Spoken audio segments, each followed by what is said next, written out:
how do I get this to... Alright, so we're going to go ahead and go straight live here, folks.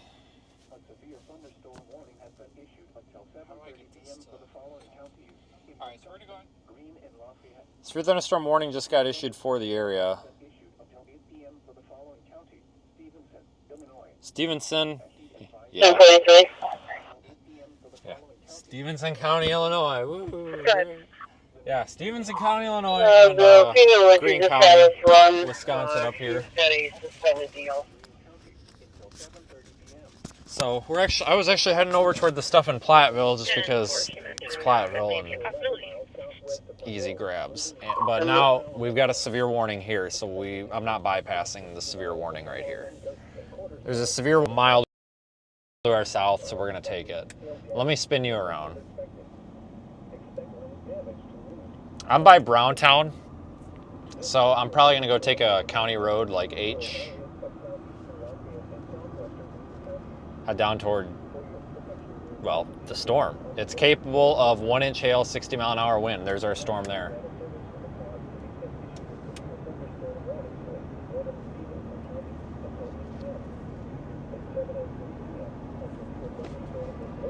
Over Winslow, or 11 miles southwest of Monroe, moving east at 20 miles an hour.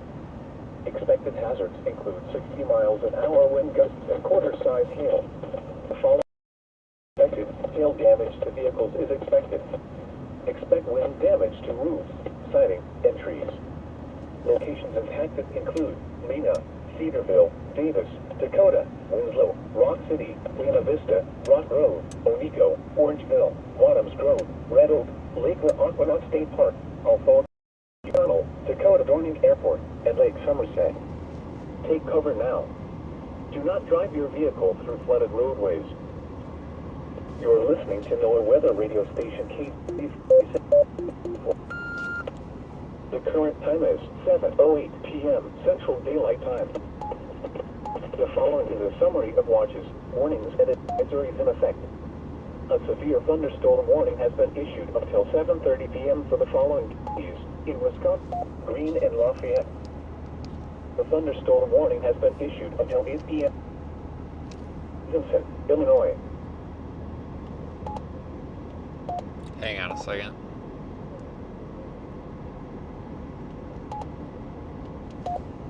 Weird. 7:30 p.m.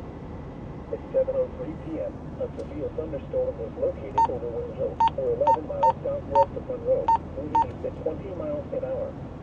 Expected hazards include 60 miles an hour wind gusts and quarter-size hail.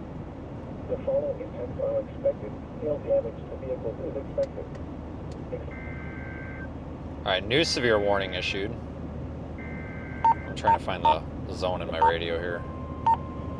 There it is. So what's this one for? I'm guessing this is for Lafayette County, if I were to guess. The National Weather Service has issued a severe No, it's Ogle County. Northeastern Lee County. Lee County. Oh, Rochelle. Delaware County until 8 p.m. At 7:08 p.m., severe thunderstorms were located along a line extending from 7 miles southwest of Kirkland to near Hillcrest, moving southeast at 25 miles an hour. Expected hazards include 60 miles an hour wind gusts and quarter-size Drop south hail. up here. The following impacts are expected. So, my dead aunt and uncle used to live in that house there, but they're dead now. Sorry. True story.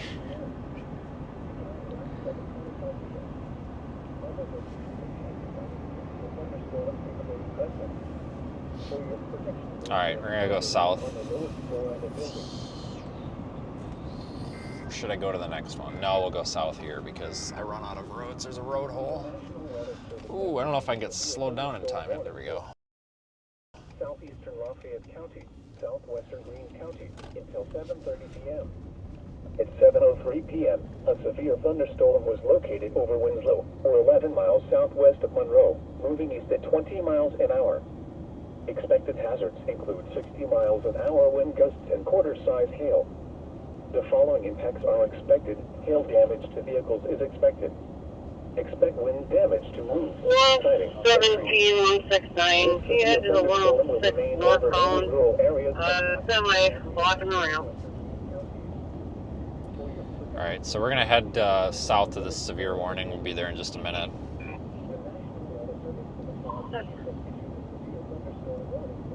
Storm don't look too bad on radar. Like I said, I was going over toward that Platteville one, and honestly, if they would not have put a severe thunderstorm warning out, I probably would still be heading there. He's just blocking a small portion of the ramp. It's not completely blocked. They can get around him.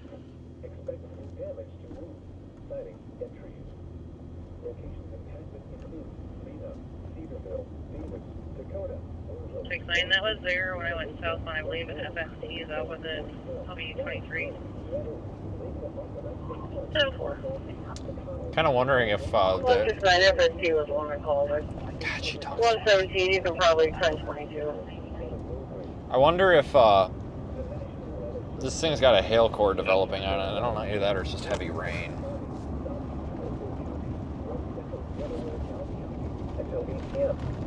At 7:08 p.m., severe thunderstorms were located along a line extending from 7 miles southwest of Kirkland to near Hillcrest, moving southeast at 25 miles an hour.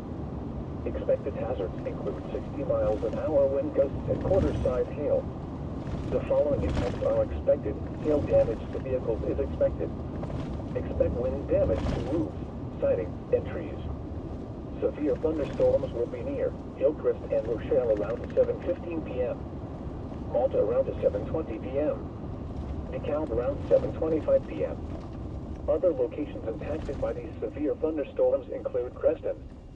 For your protection, move to an interior room on the lowest floor of a building. You're listening to NOAA weather radio station KZZ 56 in Freeport. We're gonna go down here. The current time is God, this road is going to hell. We're gonna go down here to County B. And then go over. God, this road's gotten bad. Located over Winslow, or 9 miles southwest of Monroe, moving east at 20 miles an hour. Expected hazards include 60 miles an hour wind gusts and half-dollar size hail. The following impacts are expected. Hail damage to vehicles is expected. Expect wind damage to roofs, siding, and trees. Locations impacted include Lena, Cedarville, Davis, Dakota, Winslow, Rock City, Buena Vista, Rock Grove, Oneiko, Orangeville, Red Oak, Lake Lockwood State Park, Alfolkey, McConnell, Dakota Dorning Airport, and Lake Somerset. Take cover now. Do not drive your vehicle through flooded roadways. The current time is 7:14 p.m. Central Daylight Time. The following is a summary of watches, warnings, and advisories in effect. A severe thunderstorm warning has been issued until 7:30 p.m. for the following counties in Wisconsin, Greene, and Lafayette. A severe thunderstorm warning has been issued until 8 p.m. for the following counties, Ogle, Illinois. A severe thunderstorm warning remains in effect until 8 p.m. for the following counties, Stevenson, Illinois. Line 58, it looks like Rocky Mountain just got here. That's work.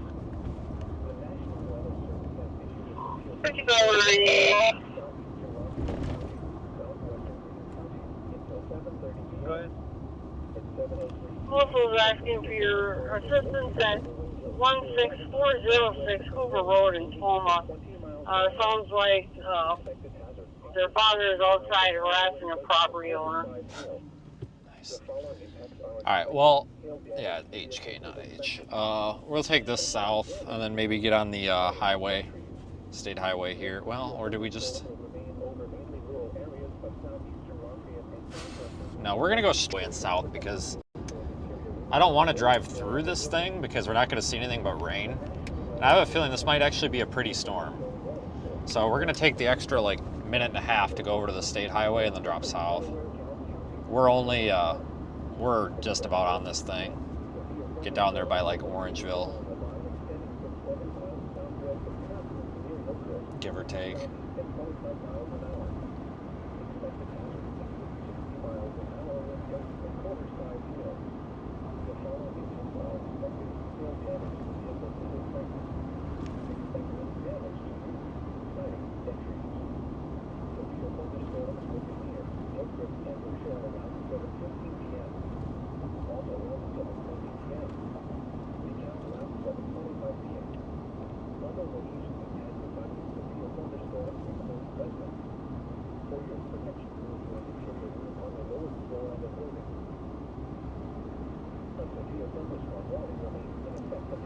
So it doesn't look like much because we're on the north side of it. Once we get on the east side of it, it'll have more structure to it. We're getting into a pretty decent area down here too. I mean, this entire area is, you know, fine for chasing. It's just the visibility is a little better, a little more flat here. But again, it's like I said earlier, the biggest problem we fight with this time of year is corn, because pretty much, you know, you've got, anywhere you look, you've got 8 to 12 foot tall corn stalks. And it might not sound like a problem, but it's a problem because you lose your visibility. I mean, normally, any other time of the year, basically any time except for August, September, October, and the first part of November, we'd have perfect visibility out here. But, you know, August, September, and October, you just don't until they get it picked. So, nothing you can do about that, but it is kind of a problem when it comes to chasing. Well, I'm looking at Mark.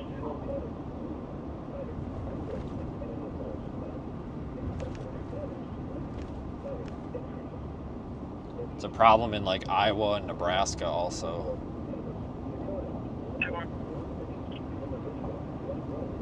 It's not as bad as being down south where everything's a forest, but honestly, it's not far from it, because don't do you no good if you can't see over something.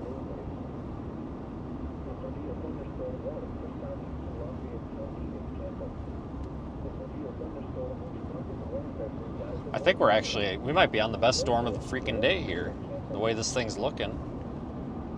Wouldn't that be something? Maybe all we had to do was chase later. Maybe we shouldn't even bothered going out earlier. I don't know.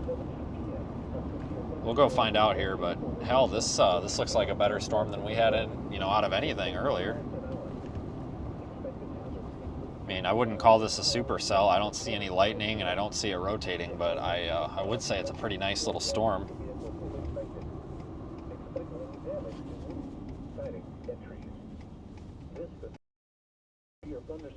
It's not a bad little storm. All right, hopefully we can get on the road here without a bunch of slow people, because there's not a whole lot of passing opportunities on this highway. This is another one of those highways that probably should have been 4 lanes at some point. All right, straight shot to the storm now. Once we get down a little closer to Orangeville, we should get some structure. We're gonna have to drive through some rain, but once we come out on the south side of this, we'll have a nice view. Roadside assistance through Rocky Mountain is 23.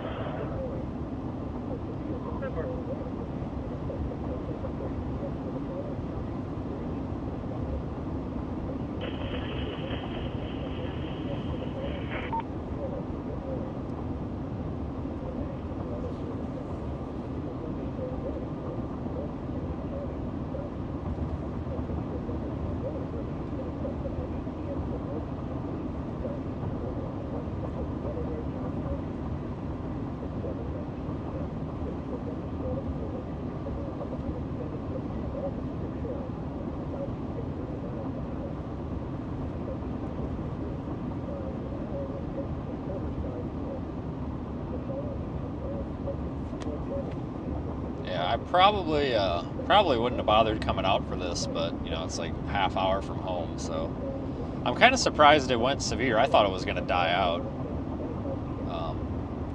I had mentioned this, I think, at the end of the last stream, where there was some other storms out to the southwest, but I didn't think they were going to develop, and honestly, I'm kind of surprised that this did develop. Yeah, once we get to Orangeville, we can go east. I think it's not 75. What is that? Whatever highway that it goes over to 75. Rock Grove Road. Yeah, sure, whatever. We'll take that to the east.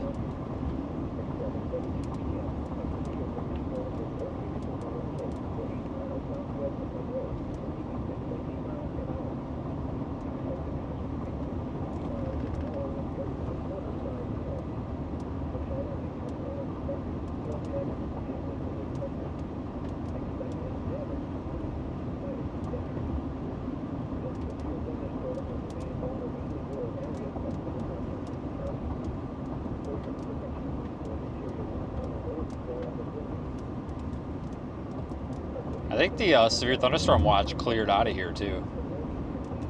I think. I might be wrong, but I'm pretty sure that cleared.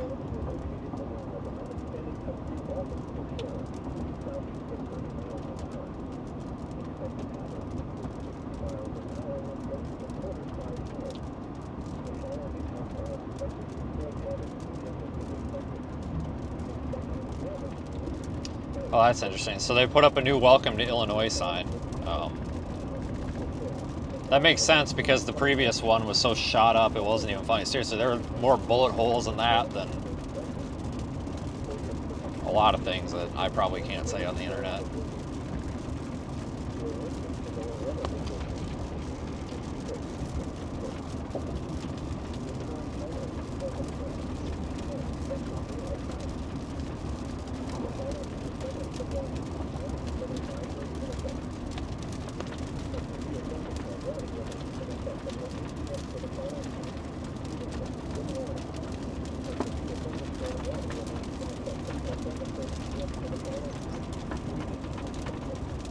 Alright, Orangeville is just right around the corner. Before the, oh god, you know, I say just, it seems like it was just a few years ago, but it was definitely more than just a few years ago, I guess, now that I think about it. What seems like 5 years ago turns out to be 15 years ago, but it probably was close to that, but at least 10, no. Yeah, I'd say maybe 10 to 12 years ago before that Illinois gas tax got put into place. It used to be a lot cheaper, so I'd come down to this gas station down here on the corner for gas because it was like 80 cents cheaper. Well, 50 to 80 cents cheaper than Wisconsin. Illinois used to be cheaper than Wisconsin. Now it's totally opposite because they got this stupid gas tax down here. I bet you anything the gas down here at this gas station is probably $3.50. I'm not even joking.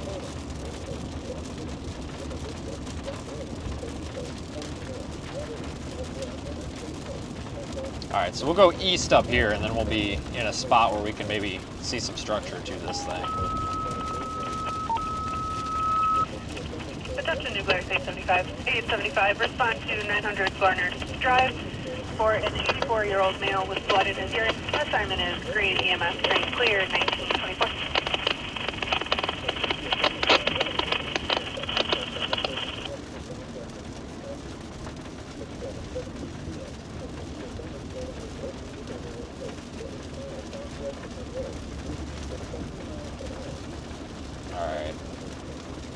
I think the sign says it's 316. 329? I don't know, I can't read it from here, it's on the left.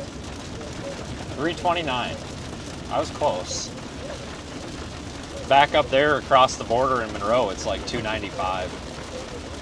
That's the gas tax.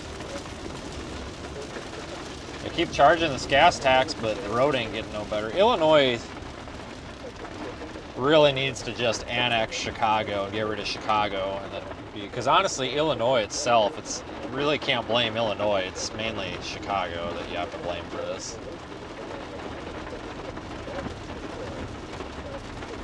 But yeah, gas used to be cheap down here. It was a preferred place to go, but not anymore. I haven't driven through here for a couple of years, honestly. At least not through town anyway.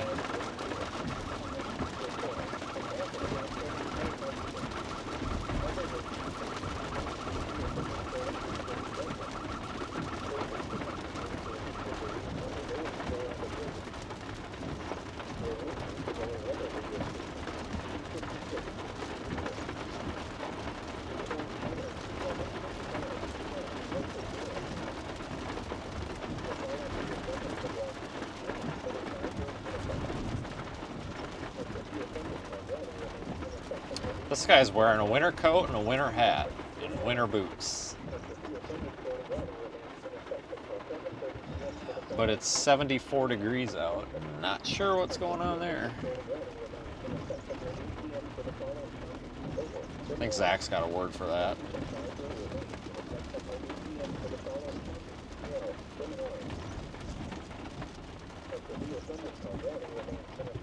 No, not a raincoat, a winter coat, like a fluffy winter coat.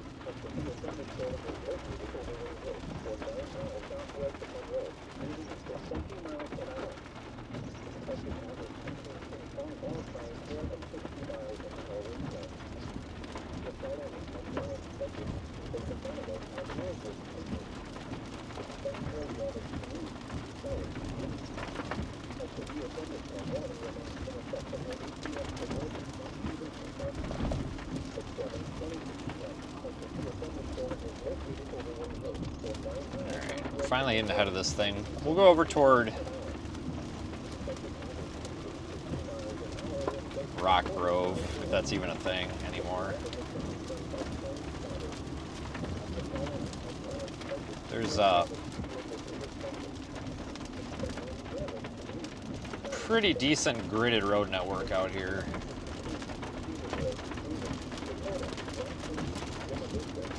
Once we get kind of navigated around here.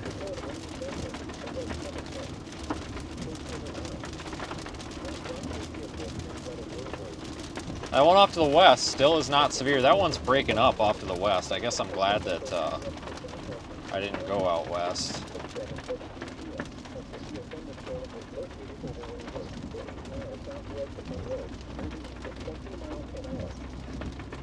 I almost did anyway, despite the SVR.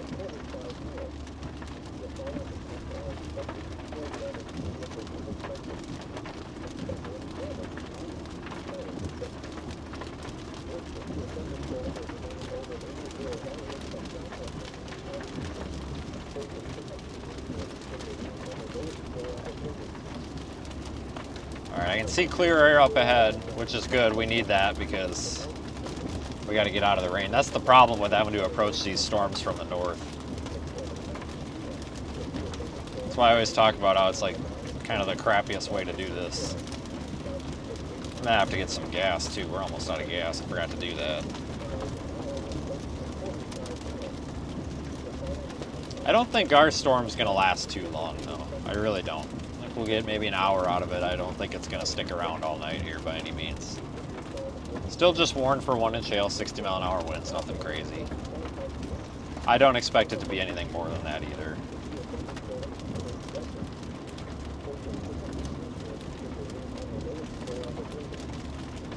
We're gaining on it pretty quick here.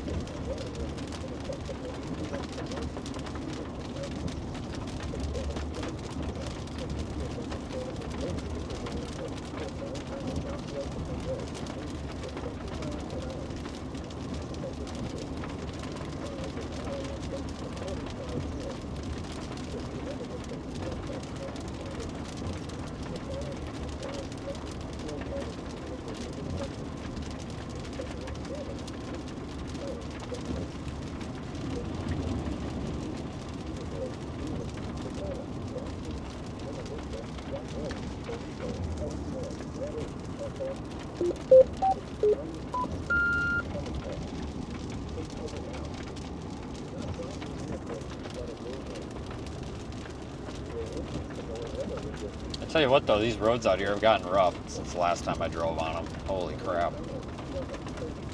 They're really getting bad. They don't look bad, but they're bad. Really washboarded.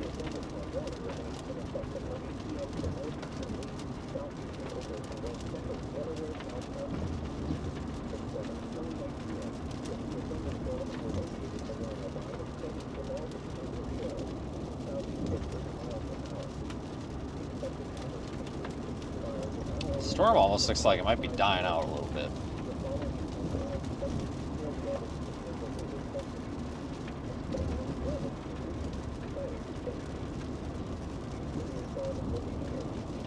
Maybe. I haven't seen any lightning yet. I feel kind of ripped off.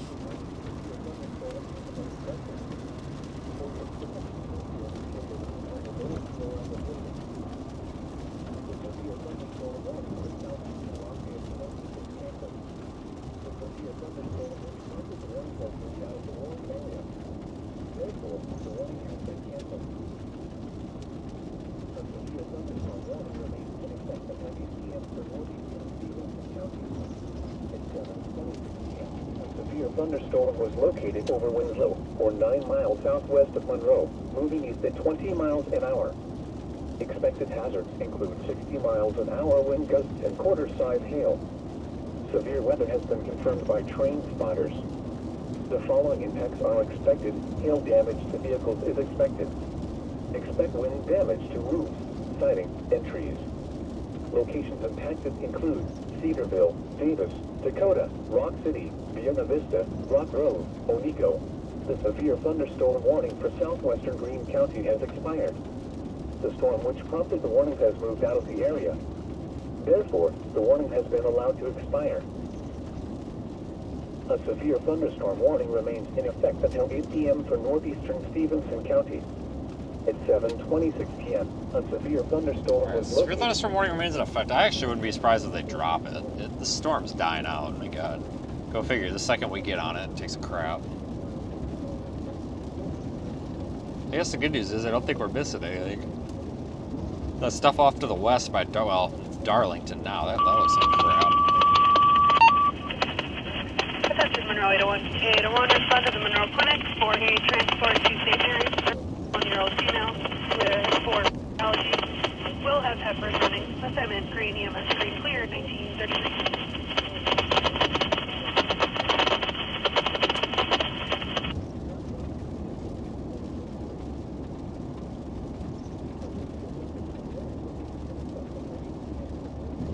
We'll be going south here in a minute. Like I said, we might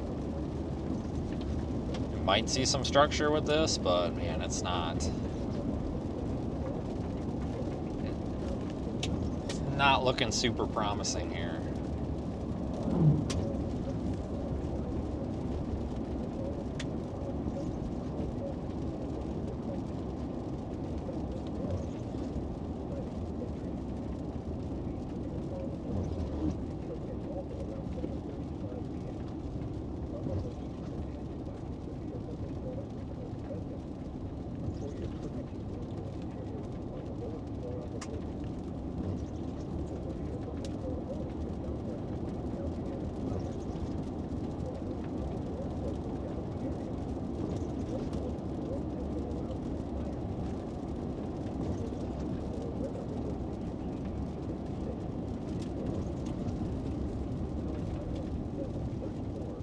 Well, starting to wonder if maybe I could have just continued to sit in my chair at home like I was before I left.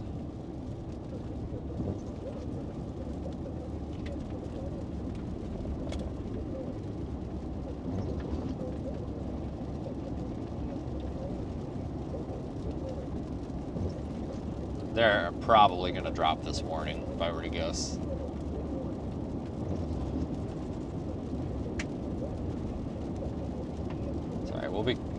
Well, we're pretty much out in front of it. A mile or two we'll be out in front of this thing, but we'll stop, take a look around, but I'm not seeing a whole lot to look at,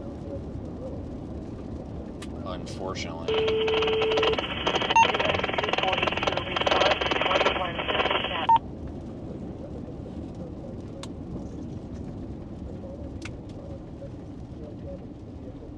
That stuff off to the west really does look like garbage, doesn't it?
Okay, we'll see what it looks like. Boy, it don't look very good, does it?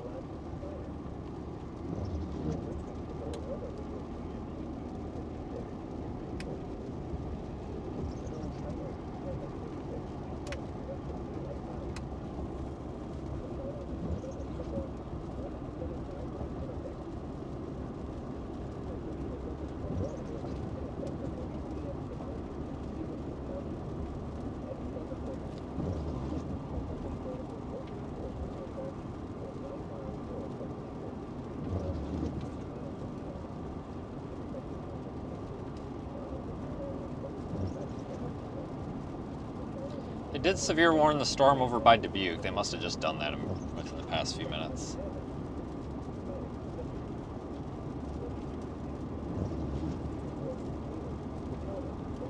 I wonder if that's anything to watch. It's not that far away, maybe 45 minutes. I'm gonna actually stop up here. There's nothing here. This storm is just a rain shower. Like, there's no structure to this at all. I mean, you're looking at what I'm looking at here.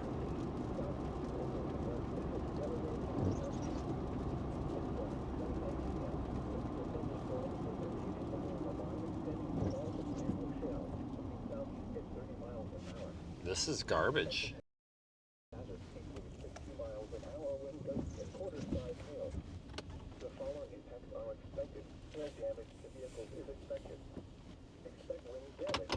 This is trash. Let's see.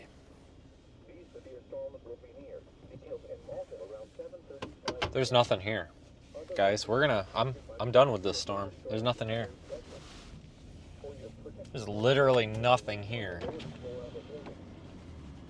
They'll probably drop this severe warning. I'm gonna go back west. I need fuel. I need gas anyway. I'm gonna go back west. I want to see if this stuff out to the west ends up doing anything. It might not. We'll probably know within the next few minutes here.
So, yeah, I'm watching that stuff over there by Cuba City, well, south of Cuba City, coming into Joe Davies County. We really don't want to chase in Joe Davies County.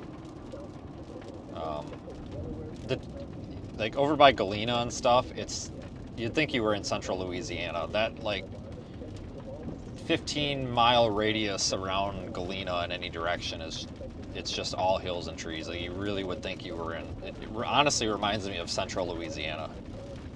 So really don't want to go over there. But I am watching that one come out of Cuba City. What's that over there by south of New Diggings?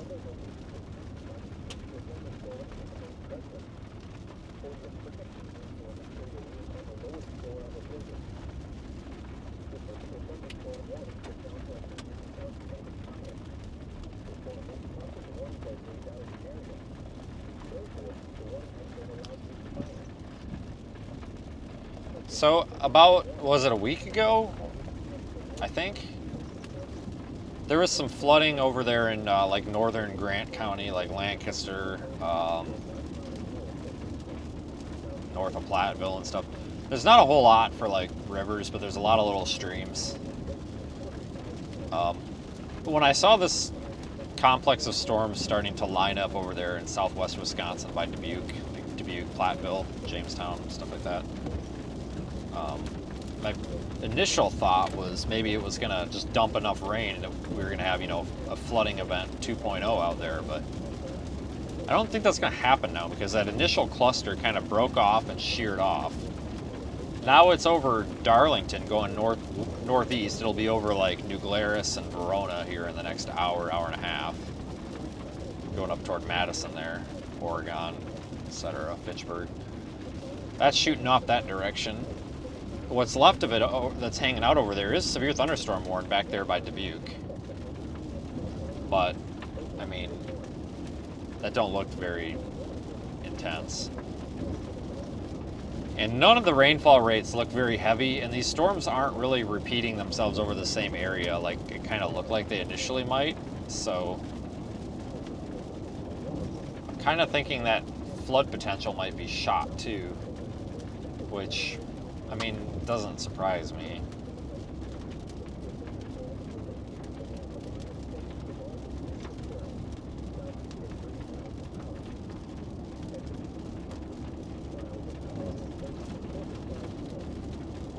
Today never looked like a flash flooding thing anyway. You know, squall lines and stuff can produce flash flooding, but they propagate, they move too fast. Unless there's a bunch of like stratiform rain behind them, they typically aren't a problem. Unless they're like oriented kind of diagonally and they go over the same area, but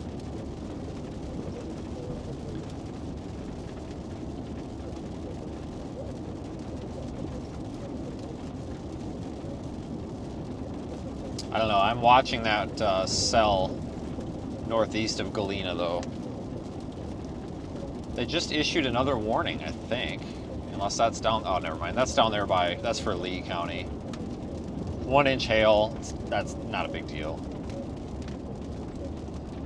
That's... I mean, we could get down there, but that's going to be 45 minutes to an hour from here. I'm not doing that.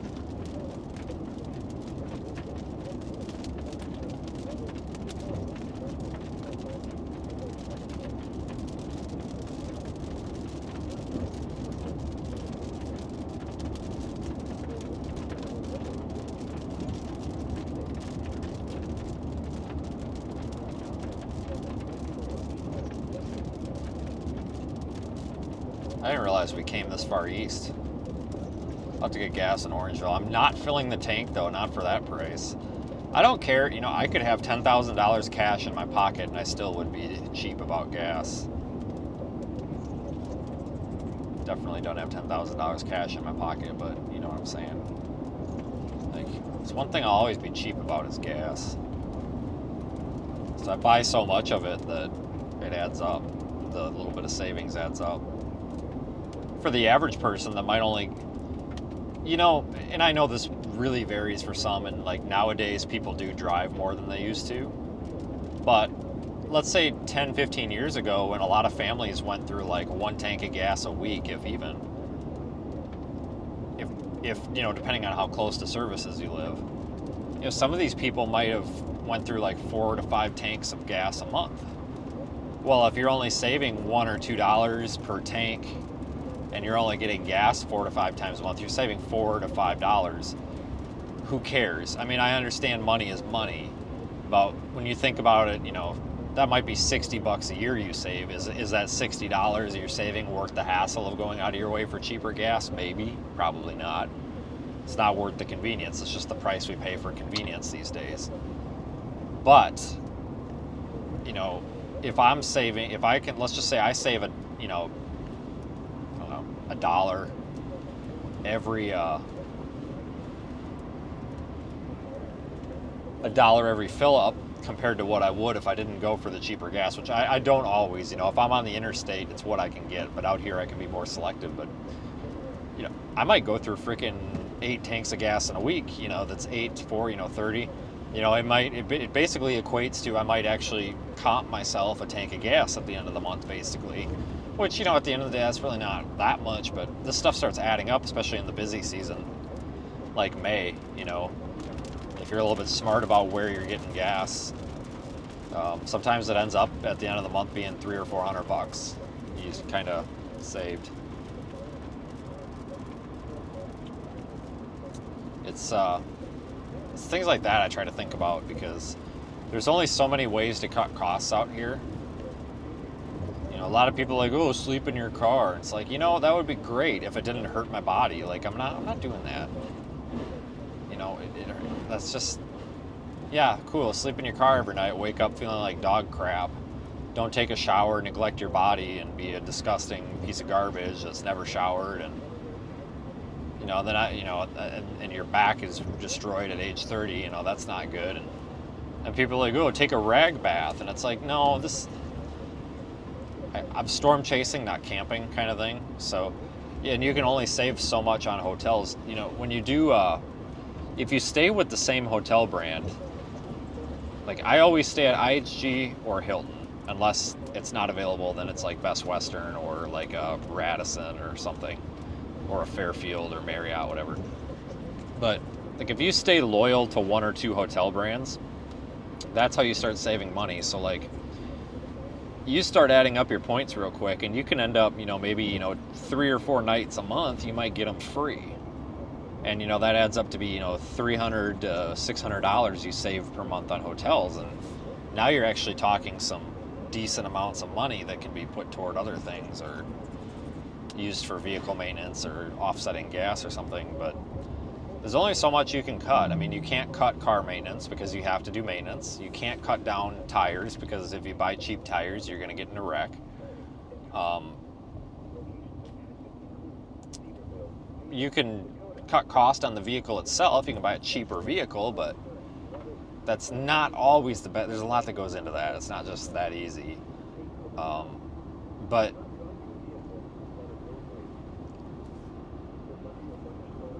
you know, food can get cut to a point. I get a lot of people that come in the chat and they're like, oh, you should start packing your own lunch. You know what, folks, I would love to, but that doesn't make any sense when I'm on the road for days on end. Like, and I don't eat these cold meat sandwiches and stuff. Like, I'm not kidding. Like once a week I get an email from someone that's like, you know, if you bought turkey and bread, you could make turkey sandwiches and you could cut a lot of money out of your budget. It's like, but I don't do that. Like I get made fun of on, and by the way, if you're new here, don't make fun of what I get to eat. Like that's the one thing that pisses me off. But everybody's always like, oh, you're such a picky eater, you eat like a child. It's like, you know what? I'm 28 something, 29, whatever years old. I'm a business owner. If I want to eat chicken strips, I'm gonna eat chicken strips all day, every day, kind of thing. You know, I've earned the right in life to eat what the hell I want to eat. I'm not a 2-year-old. But it's like I just can't do the packing your lunch thing. It just don't work. Why are you charging now? What the fuck are you talking about? I'm sorry. I get like this Facebook message I just got. Somebody's upset because I'm charging now. What are you talking about? Charging what? Oh my god. Anyway, I just, you can only cut food so much because, like I was saying, like the price of food is the price of food. It's never going to change. You know, unless you go to the grocery store, you know, in a different area, like the price of food's price of food. Unless you want to go buy a cow, raise a cow, and start a garden in the back 40, the price of food's going to be the price of food. And I can't exactly do that going down the road, so like, that's why, long story short, what I started about 10 minutes ago, where I'm going with this, is that's why I try to, like up here, it's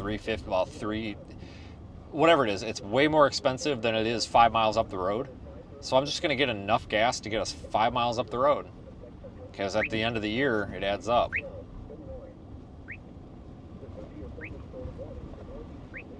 So, this town does have a nice car wash, though. The problem is it's really, it's overly busy. It's only like one manual wash bay, and it's just too busy. Because all the farmers bring their like livestock trailers to wash them out. And $10 says he pulls me over for my window tint. How much you guys want to bet? But it's illegal, by the way. But oh, maybe not. This might be somebody. Actually, I might know. You know what? I might know who this is. Hang on, I might know this guy. I need to pull up some more. I think I know who that is. That might be Steve. But where I was going with this was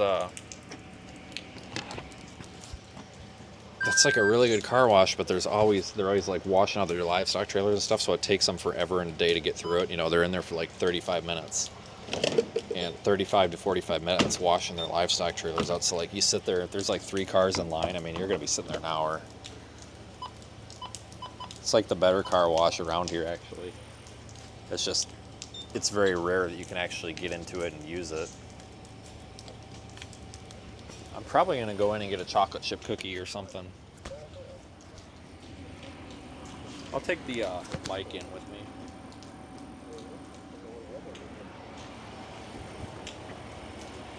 Ooh, my bed cover's coming up. Oh, it's just not put down all the way. Velcro part's not sticking.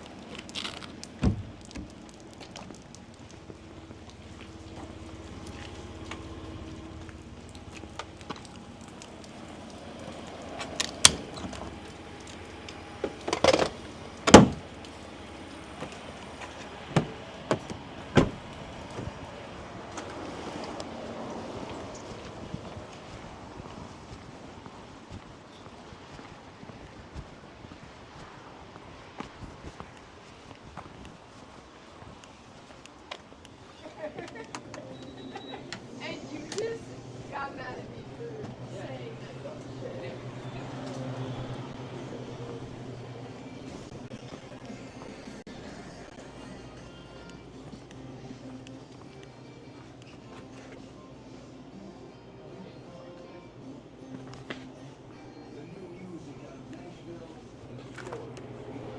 Don't die. I don't want to die.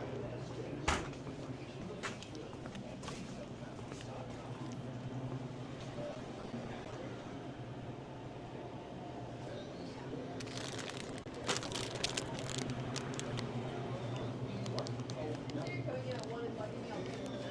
No, never. See you tomorrow. Have a good night.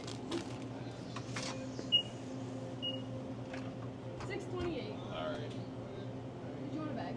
No thanks.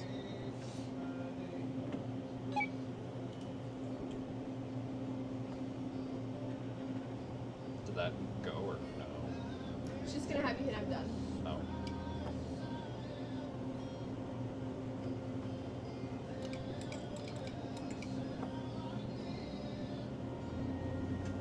See? No, I'm good, thanks. You have a good one. All right, you too.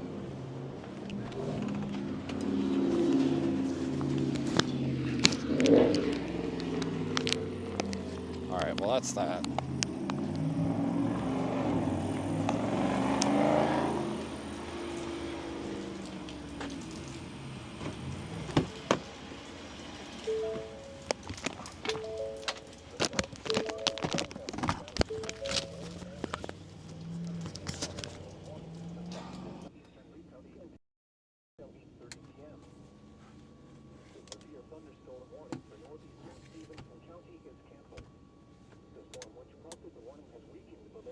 Stevenson County, Illinois. Now, to be fair though, they're not.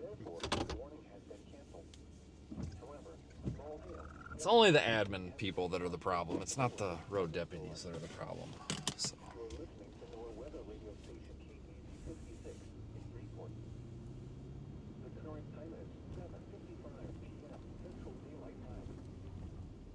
All right. Yeah, they dropped the SVR on that.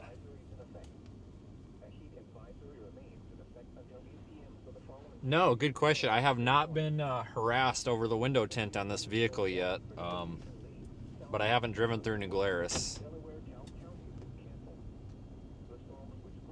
Let's go up to Monroe and we can go over and take another one of these storms if we have to.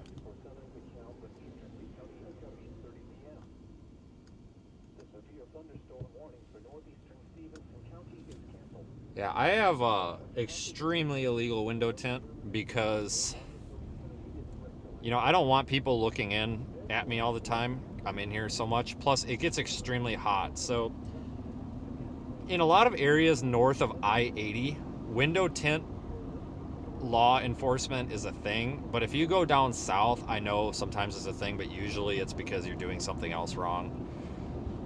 But up here, down south where it's super hot, you know, like Texas and stuff, nobody bothers anybody for window tint because you have to have it down there. It's so hot. But like up here where it doesn't get hot, a lot of people don't realize that like window tint serves a purpose. Just because you have window tint doesn't mean you're a criminal. And I have 5% window tint all around, and the back windows are factory 20. So not only is it 5%, but it's 5% on top of 20. at 7:55 p.m. And then the back window, like the very back one, is 2 layers of 5%. It's basically spray painted black, miles an hour. basically. Second severe thunderstorm was located near Menominee, also moving southeast. Expected hazards include 60 miles an hour wind gusts and quarter-size hail. The following impacts are expected. Hail damage to vehicles is expected. We might want to head to Expect Stockton. wind Hang damage on. to roofs, siding, and trees. Locations impacted include Galena, East Dubuque, Warren, Elizabeth, Woodbine, Scales Mound, Apple River, Menominee, Council Hill, Nora, Chappville. They went tornado possible on that, so we're going to take off on it. Elizabeth Fairgrounds, Canyon Camp, Apple River Canyon State Park, Galena Territory, Apple Canyon. But no, so we're going to take off for the severe thunderstorm warning off to our west. It's tornado possible. We're just a short little bit away. But no, so like, there's this thing in New Glarus, Wisconsin, and it's literally a running joke with the locals to the point where like the county sheriff's department even thinks it's a joke. But the New Glarus Police Department seems to, I'm pretty sure that their entire goal is not protect and serve. It's like to issue window tint tickets because everybody gets pulled over in New Glarus for window tint, including me. Many times. I have many window tint fines on my record because of the one cop in New Glarus. And the last time he pulled me over, I rolled my windows down because I knew what he was going to complain about. And he's like, yeah, well, this is illicit window tint, not illegal window tint. He called it illicit window tint. I'm like, okay, man, sounds good. I said, yeah, I'm familiar. It's a $168 fine. I said, it ain't my first time. And he goes, well, you need to remove it. And I was like, yeah, I'm not. I said, I just pay the fine. And he's like, well, that makes you a habitual traffic offender if you do it too much. And I'm like, well, no, it actually doesn't, sir. It's not a moving violation. Trust me, I've been through all this. Trust me. Habitual traffic is a habitual traffic offender. It has to be moving violations. This is just an equipment ticket. Like, it doesn't go against your insurance. It's not points on your license. Whatever. So anyway, this guy loves writing window tint tickets, and he's like, you know, it's for officer safety, sir. It's for your safety and mine. And I'm like, how? And I was kind of arguing with him. I was like, how the hell is it for my safety? And he's like, well, when the officer approaches your vehicle, we need to be able to see in your vehicle. And I was like, dude, I literally said, dude, my windows are down. You can, like, that's a moot point. Like, you'll have a hard time finding cops that actually support window tint tickets, because I'd say probably 9 out of 10 cops you go around and ask, they probably say it's the dumbest thing in the world. Usually the reason people get pulled over for window tint is because there's another thing potentially wrong. Like, let's say you think somebody's got, suspended license, or you know them and you know they don't have insurance, but you need a reason to pull them over and they've got illegal window tint. They might get picked up for that. That's one thing, but yeah, that damn New Glarus cop, he's always just freaking, and Rob's neighbor will back me up on this if he's around, because he knows all about it too. But yeah, it's kind of the thing where anybody with tinted windows just rolls their windows down in New Glarus because it's bad. It's kind of annoying too, like, just let people go, don't worry about it. But it's only a matter of time before this vehicle gets pulled over in New Glarus for window tint.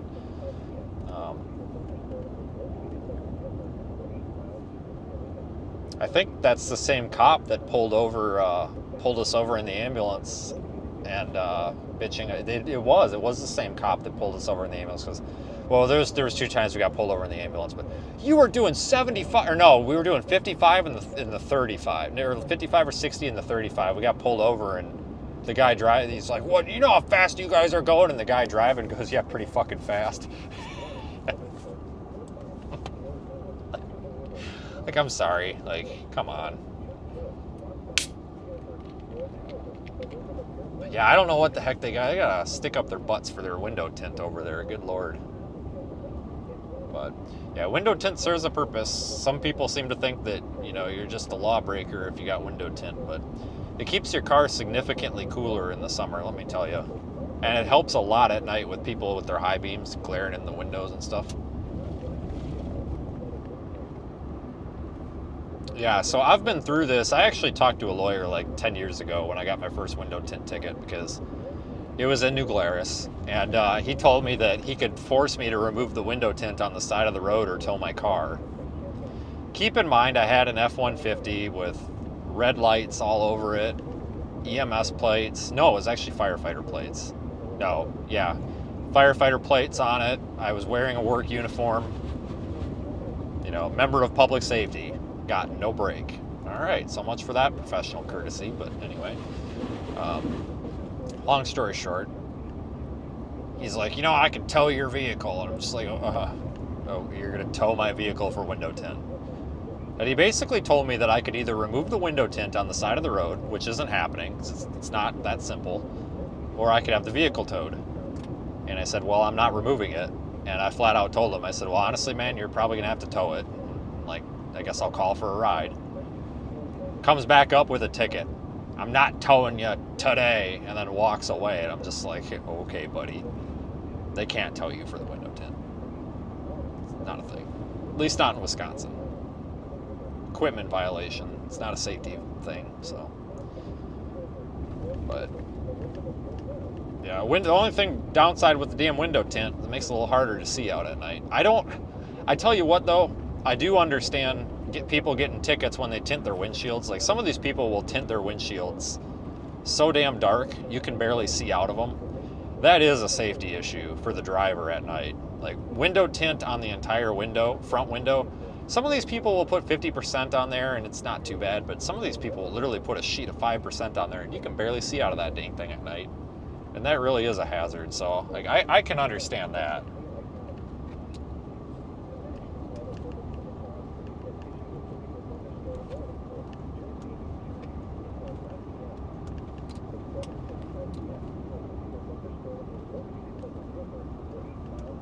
But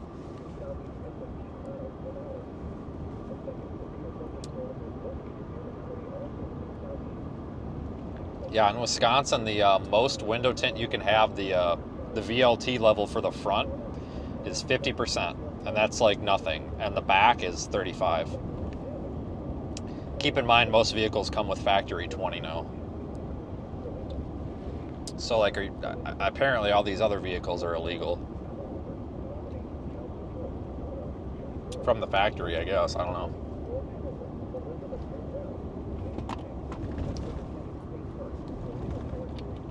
But I'll never forget, it was a couple years ago. We were standing out. It's when we lived in an apartment in town. It's like 4 years ago, 4 or 5 years ago, whenever it was. Standing outside the apartment. And long story short, I'd called the cops because, well, the neighbor in the apartment, this wasn't a bad area, it wasn't a bad town, it was just a bad person.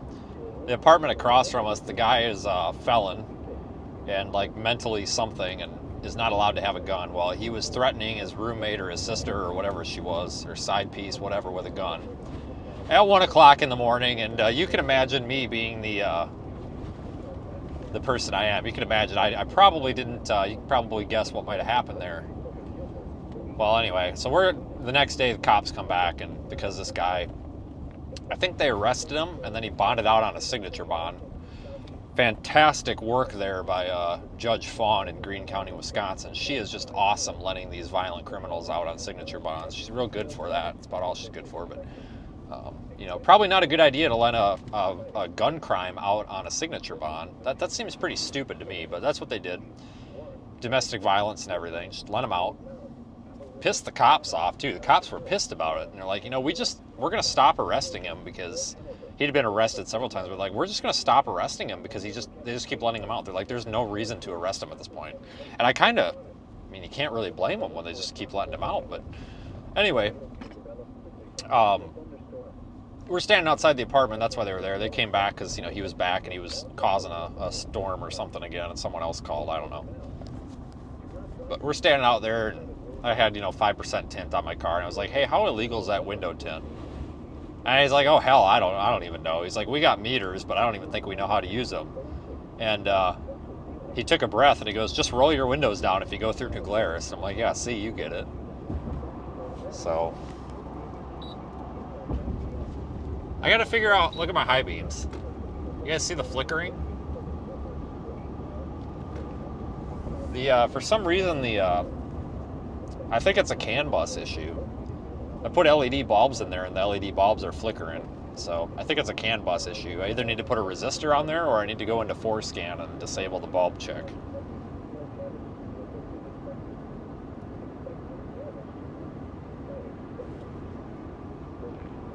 Might just have to disable the bulb check.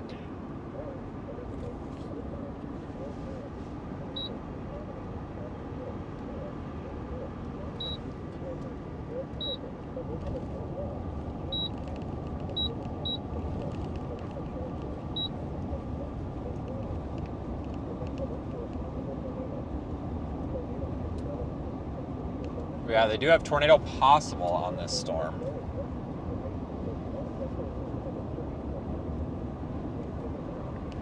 Not expecting one.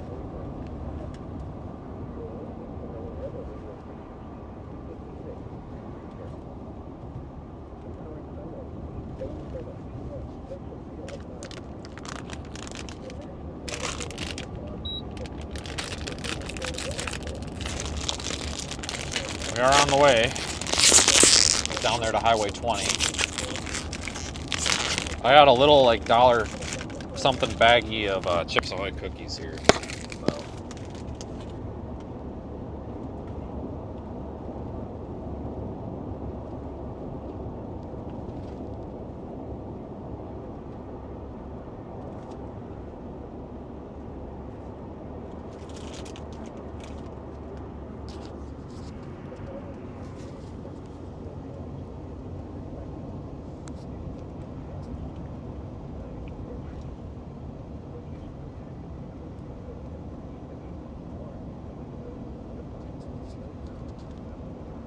Come up here to whatever road this is, take a left, go south, and get on 20. Oh, what a dumb comment. Do you ever say anything nice about cops? What a stupid comment. No, but if a cop's going to be an idiot, then call him out because, you know, they need to behave to a standard just like the rest of public safety does. I don't think we said anything wrong about making fun of window tint. Hold on, guys. You might have just missed the dumb comment. Somebody said that basically we dog on cops on this channel. That's actually not true.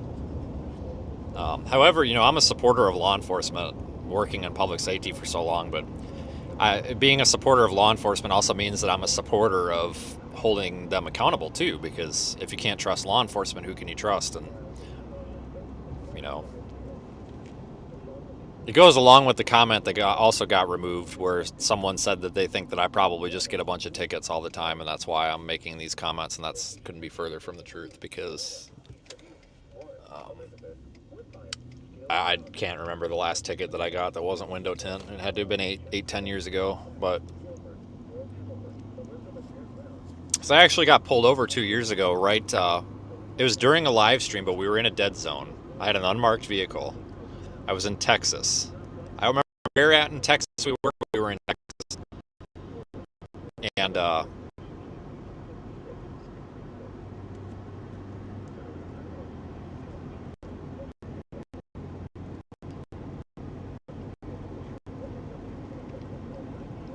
dead zone. Alright, we're coming out of the dead zone. Anyway, got pulled over in Texas. It was a county cop. Sheriff, deputy, whatever.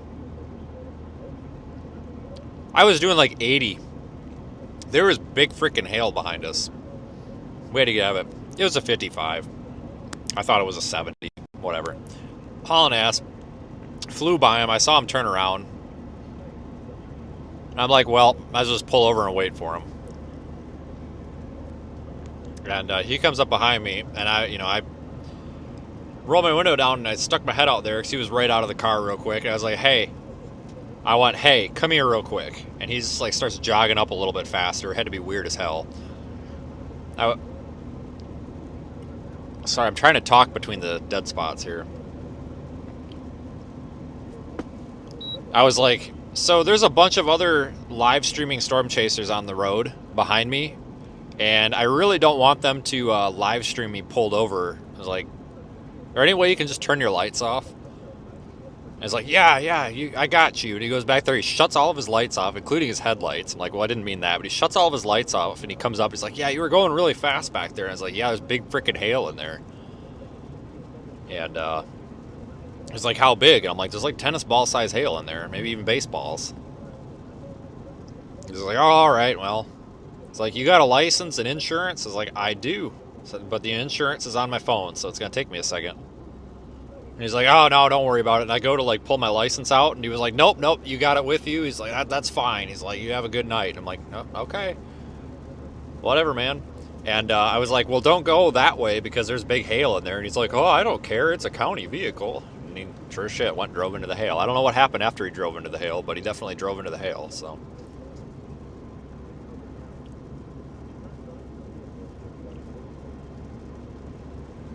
I did get pulled over. Zach about got pulled over too. Well, Zach did get pulled over, but a different cop. We were going through freaking Amarillo, and this damn motorcycle cop, this little freaking troll-looking guy. There was another truck, and it was 60. We just kind of thought it was 80 because it's Texas. It was I-27 going through Amarillo. There was a truck up ahead of Zach. There was Zach, and then there was me, and we were freaking hauling ass. We're flying through there, and I look over, and I see the little motorcycle cop with his laser gun, and I'm like, oh shit. So I jump on the radio, and he starts, the cop starts pulling out at this point onto the on-ramp, and I was like, hey, I wonder who that guy's going to pull over. And he's like, oh, I reckon he's probably fixing to pull one of us over. we both slow way the down. And because I'm thinking, you're going for the lead car. Why would you not go for the lead car? I mean, seriously, why would you not go for the lead one? I'm like, all right. So I move over a lane because I'm like, all right, he's going to go for that lead car. He gets in the left lane. I move over to let him by. He's got his freaking lights on at this point.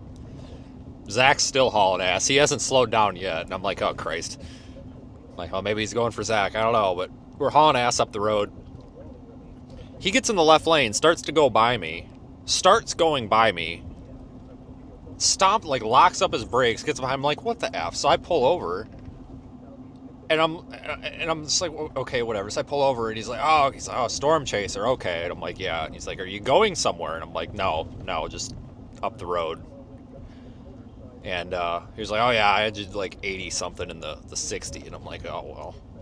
We definitely thought it was a 70 or an 80 or something, but whatever. And I said, I figured you were going to go get that lead truck up there. He goes, I wasn't going to get up there in time, though, and whatever. And he goes to run my plate. He can't read the plate because it's a paper plate, one of those temporary plates. He can't read it. He's getting pissed off. He's like, what the F state is this out of? He's like cussing up a store back there. He gets pissed off. He goes, all right. He goes, I can't even run the plate. He goes, I'm not running the VIN. I'm like, okay, all right. I'm like, well, the VIN's on the insurance card. He's like, no, I'm not even dealing with that. But I said, so who did you get doing the 82 or whatever it was? I was, it was that lead truck, that one up in the head of you guys. And I said, was it the blue one or the other one? He goes, no, it was the one ahead of the blue one. I said, well, the one in the blue truck's a cop. The guy ahead of him was definitely speeding way worse than we were. So what he said right there, and this is why I know I wasn't going to get a ticket. What he said right there, basically admitted. See, to write a ticket for speed, you have to observe that vehicle speeding. You can't just run radar and be like, oh, there's 6 cars on the road and one of the cars is doing 90 miles an hour, so I'm just going to pull over one of the cars. Like, you have to be able to observe the vehicle speeding. With the laser gun, you can actually tell which vehicle it is that you point at, but he admitted that he didn't clock our cars. He got the one ahead of us. He just knew that, we were speeding, we were traveling together anyway, whatever. Didn't get a ticket or anything, but we were sitting on the side of the road talking or whatever, and he gets pissed off about you can't freaking run the license plate and all this shit. And I thought that I had the live stream going, at least in the app, and I thought that I had audio on. I didn't. I was just about to start it, and I didn't, but for a minute I had a small heart attack because I thought that I had the audio on because, well, he was cussing. I made some kind of funny but not politically correct comments, and we both probably said some stuff that would have got us all canceled on the internet, so I got pretty lucky on that one. But no, I went to, I was going to hand him my license. He never even took it, but I was going to hand him my license. I was like, hey, I don't know if Texas is a duty to inform state, but there's definitely guns in this car, and I got a CCW if you want it. And he looks at me and he goes, no, sir, this is Texas, and most specifically, this is Amarillo. You need to have that gun in the car at all times. I was like, oh. He's like, yeah, we don't do that permit shit down here, but you definitely need to have that at all times. And I'm like, well, that's not a good sign. So I don't know if Amarillo's gotten a little bit rougher than I remember or what, but made me a little nervous when he said it like that. It's like, God, maybe I don't want a hotel in this town.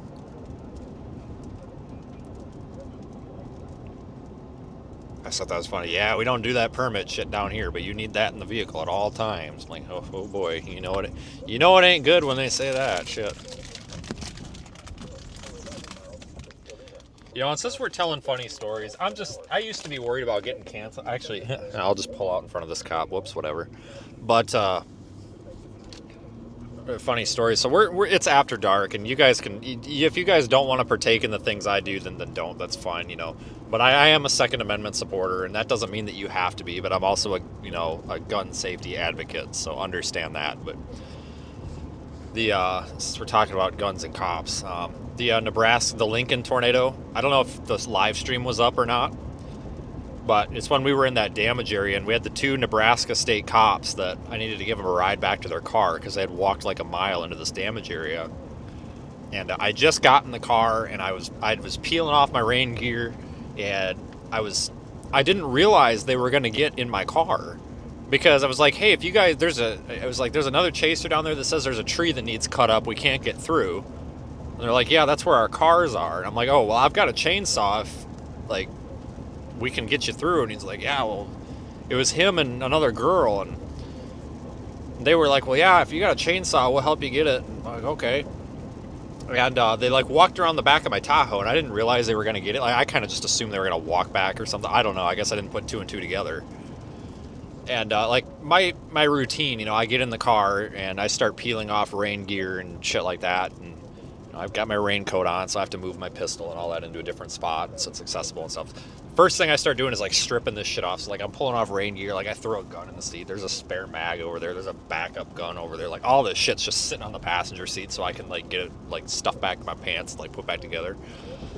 State cop opens the door, and he's staring at the seat. And I was like, hey, hang on a second. And he's like, what? And I'm like, don't freak out, but you're about to sit on a 32, and a 32 is a gun. And I'm like, you're about to sit on a 32, and there's plenty of them in this truck.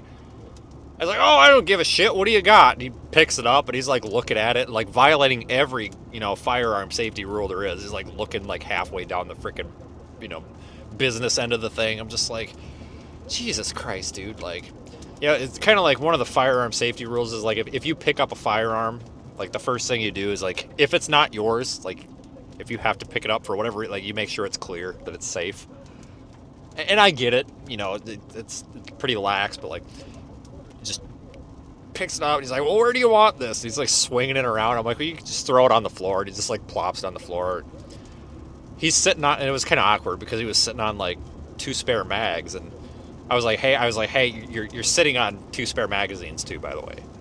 Yeah, I feel those. And I'm just like, okay. Not, oh, okay, let me grab them for you. I was like, yeah, I feel them. Okay. But those 2, I think, were a little bit surprised what they were getting into, because the girl, she gets in the back seat. And, like, I had a bunch of socks everywhere, because I just bought socks, because my socks were all wet from, like, the day before or something. And the socks fell out of the bag, and there were socks all over the back seat and the floor of this car. Like, I bought it was 6 pairs, so it was 12 socks. There were socks everywhere. And she was like, I think she was thinking maybe they were dirty, because she was like pushing them to the side with like her elbow and stuff. And I was like, oh, those aren't dirty, they're clean. And she's like, hey, you got a lot of socks back here. And I'm like, yeah, I got a lot of socks back there. Like, these 2 were just so weirded out by the enormous amount of socks in my car. I mean, it was kind of weird. It's one of those things where you open a door and you get in somebody's car that you don't know, and there's just socks everywhere. That's kind of a red flag. Looks kind of weird.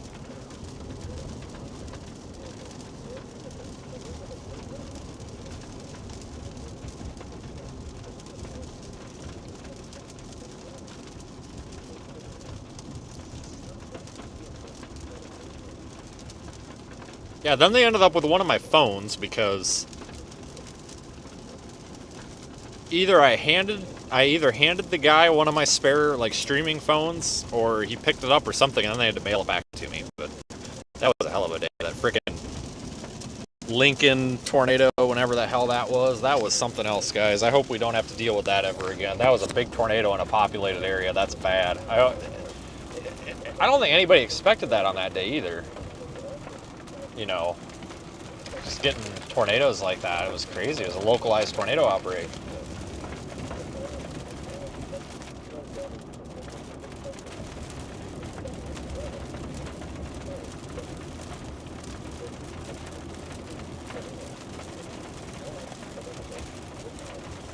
They have not extended the severe warning. They did clear the tour possible out, though.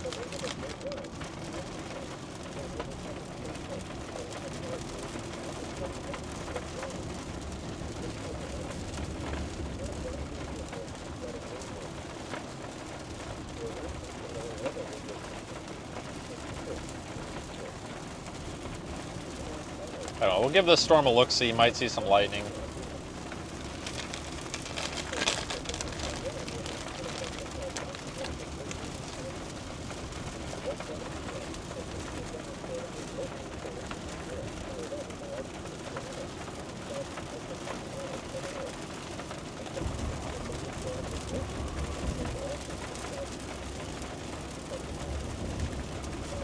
Probably stop up here on the east side of Stockton. We're going really slow out here. I'm not sure why. And this is a U.S. highway. I think it's 65 through here. It might be 55, but still.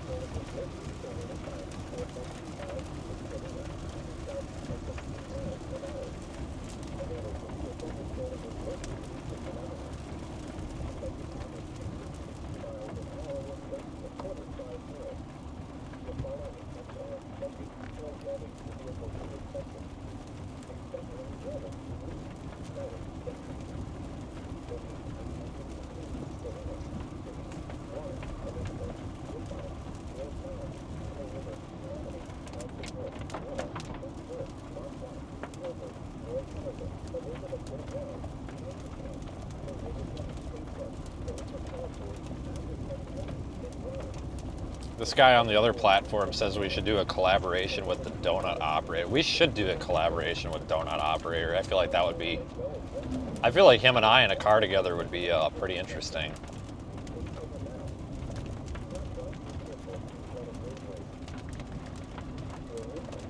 Guys, we're doing 35 miles an hour on a United States highway. What in the frick are we doing here?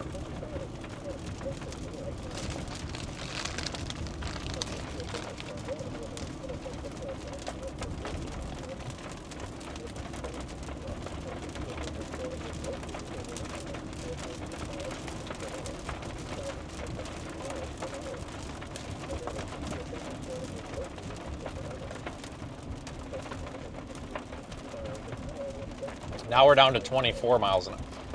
What is happening? Like, I wonder if, like, there's one car ahead of this car. Like, does this guy have a bad tire, or what's going on here? Because it's barely raining. Yeah, this Jeep's had enough. He's like, the hell with this. I'm going by it.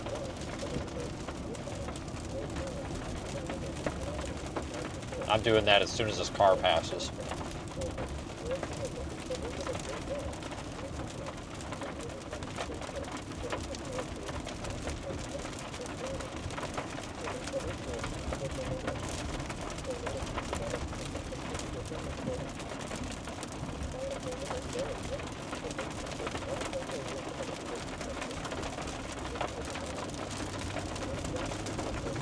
All right, see ya, dude.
Yeah, I'm probably going to go north up here because I'm kind of banking on them not reissuing this warning.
Yeah, I really just don't want to be out here all night. Like, I mean, there's some lightning with this storm, that's about it. I mean, there's just nothing to write home about with it.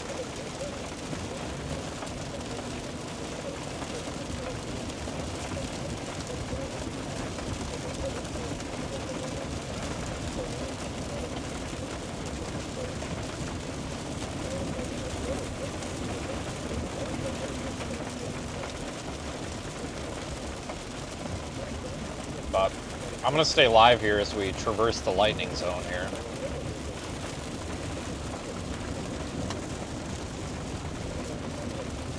I think this storm might have had it too. I just don't think we've got enough instability. I think all that stuff earlier washed it all out.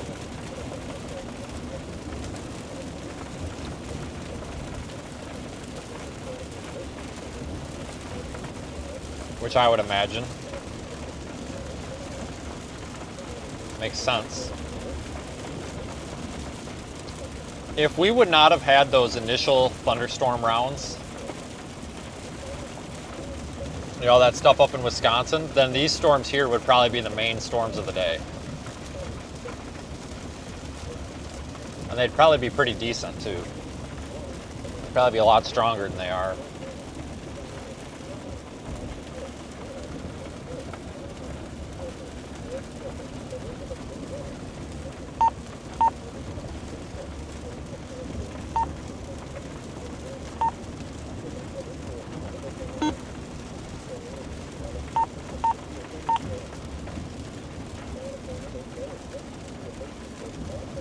They do have tornado possible on that severe warning, but I'm just not feeling it.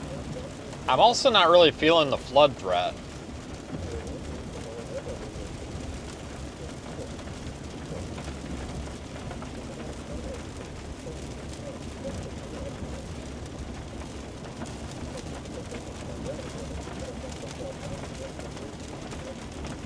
Storms really aren't training over the same area.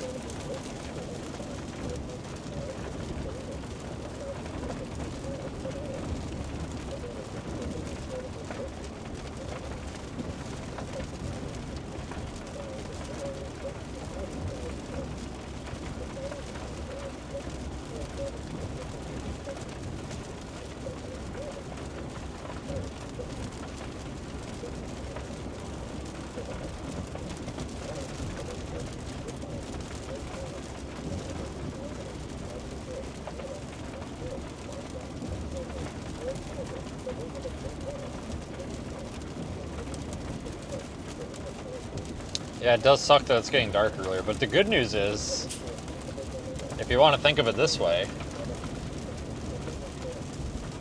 hold on, I'm turning my fog lights on off to see if, yeah, I like how I've got those aimed, those are good.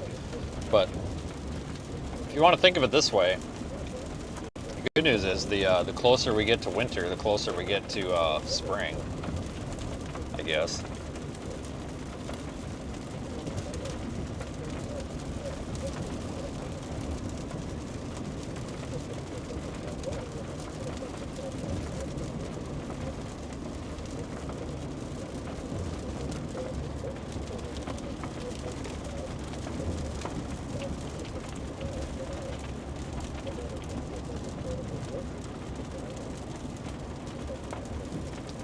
What did I do with the bumper and stuff. I kept my bumper, the factory one.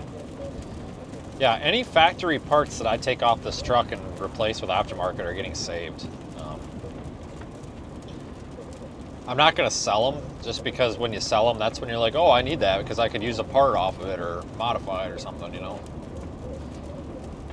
But some point within the next like 1 to 2 months, I want to get another one of these F-150s because Nikki wants one, and honestly, they're actually good family vehicles because they're, as long as you get the full cab, they're plenty big enough. But they ride really nice. I mean, and they get just as good a gas mileage as any small SUV. So I would like to get another one. I think it'd be cool if I could find another. I want to get. The problem is finding used ones that fit the budget, but like I know she doesn't want white, I don't think, but I do like the blue ones, but we already have a blue one. I kind of would like a red one, honestly, but her selection's going to be a little bit limited because I'm pretty a stickler. I want one with the 2.7 EcoBoost. I don't want the 5-liter. I just don't like that engine. I don't want the 3.5. The 3.5 EcoBoost has way too many problems. Just too many problems. I really like the 2.7, and there's not a lot of 2.7s out there. There are. There's a good couple, there's a good amount of them, but they're not as common. I got lucky with this one that I was able to get a 2.7 because I wanted the 2.7 for reliability reasons.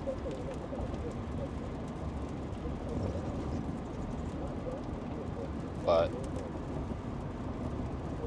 see, by saving like all the parts and stuff, you've got, if you hit a deer or something, you got spare parts. Yeah, I'm very, so good question. I am very impartial to auto manufacturers. I am a Ford, I prefer Ford just because that's what I know, and I like Ford. There's been some hard times with Ford, especially the like 2011 to like 2015 model year. Anything that they made was a pile of shit, but I like Ford. But I'm not one of these people that's like, oh, I gotta buy a Chevy. I mean, I've bought Tahoes. You see me drive Tahoes. I mean, still own a Tahoe. I just, I'm not one of these people that thinks you're an idiot if you buy the wrong manufacturer. I will tell you though, I religiously stay away from Chrysler products though. I don't like Chrysler. If you want to go buy Chrysler, that's fine. I'm not going to sit here and be like, oh, you bought a Dodge, you're an idiot, you should have bought a Chevy, because I hate people that do that. Who cares? Every auto manufacturer has problems. Every single one of them. They just have different problems. If you buy a Ford, you might not have the transmission issues that Chevy has on everything that they build now. But in turn, you might not be able to get an engine with a freaking timing chain that lasts more than 5 minutes. So, do you want to spend $5,000 on your engine, or do you want to spend $5,000 on your transmission? Because either way, you're going to spend $5,000, and at some point, plus more. It's just a matter of what do you want to spend it on. And if you want to buy a Chrysler product, well, you're probably going to blow it on the transmission and the wiring and everything else because they're freaking junk. But I hate Chrysler products anymore. Yeah, older vehicles are easier to work on. The problem is what I consider an older vehicle ends up being 20 years old. Like, I got thinking about it, my white Tahoe, that damn thing is 16 years old. I was thinking it was 10 years old or something. No, it's 16 years old. This truck here is 5 years old already, and it's what I would call a new truck. Like the stuff that I thought was, 5-10 years old, you start thinking about it, we're talking early 2000s. Now we're talking damn near 30-year-old trucks, and it's hard to find them that aren't beat up and junk, Ford has engines, they all do, and freaking GM has the lifter issues and stuff. But the problem is I lost a lot of my enthusiasm for Ford because of the 5.4 Triton motor. specifically the 3-valve, because you couldn't have one of those not chew through a set of cam phasers every 60,000 miles. It's ridiculous. You know, every F-150 I owned from 2004 to 2011 model year, every single F-150 that I owned, I had to do the timing on it at least twice. You know, phasers, oil pump, timing chain, guides, and tensioners. And yeah, they came out, you know, what was it, like 2013, 14, I mean, it was like 2016, 17, whatever it was. They came out, I think Dorman? I don't, somebody came out with like a cam phaser, variable valve timing cam phaser delete kit to lock the cam phasers so you didn't have the phaser issues. But you still had problems with that motor. The oil passage, they recommend using 520, and it should have been a 530 engine for oil, stuff like that. The oil passage is clogged up, and a lot of times the stuff just got so sludged up that you just needed to replace the engine. And you know, the 5.4, in my opinion, was a good motor. It was easy to work on. It was just problematic, you know. And I know it's all about maintenance, but I lost a lot of enthusiasm for Ford over that 5.4 because I've always liked F-150s. I like how they look, how they drive. This, In 1,000 feet, turn right onto Burnett Avenue. you absolutely cannot beat Ford suspension. Some people will argue with me, that's fine, but Super Duty or regular duty, it doesn't matter. The front suspension in these things, you just can't beat them. You know, the ball joints are bigger, the control arms are beefier. They're just better. The front ends on them. Right onto Burnett Avenue, North Yeah, you'll have to replace some parts around 100,000 miles. But once you replace them, they're done. You don't replace them again. I mean, the stuff just lasts longer. I prefer these, you know, but it's hard to buy a truck when the motor's junk. But then you go over to Chevrolet, and made by the GM, the General Motors Company, also known as General Mistake. The problem with GM is they can't make a 5.3 liter anymore that doesn't blow lifters out of it, and that's buying a new engine. And so now it's, well, where do you go to buy a car that doesn't have engine problems? They all have problems. And, you know, then Chevy had the 6L80 disaster, and you know, a lot of diehard Chevy fans were like, "Oh, the 6L80 is actually not that bad. You guys just don't take care of it." Bogus, because I've owned a 6L80 that had fluid change every 30 to 40,000 miles, and it still blew up. Like, they're just junk. They're junk transmissions. Once you go and get them rebuilt, they're fine.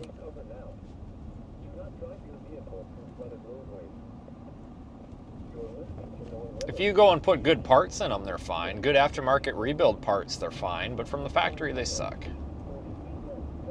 Someone's going to say, oh, go buy a Toyota. Sure. All the new Toyotas are burning oil like crazy. I mean, you just can't buy it no more. Something, whatever you buy these days is going to suck. It's just, you don't know what about it's going to suck.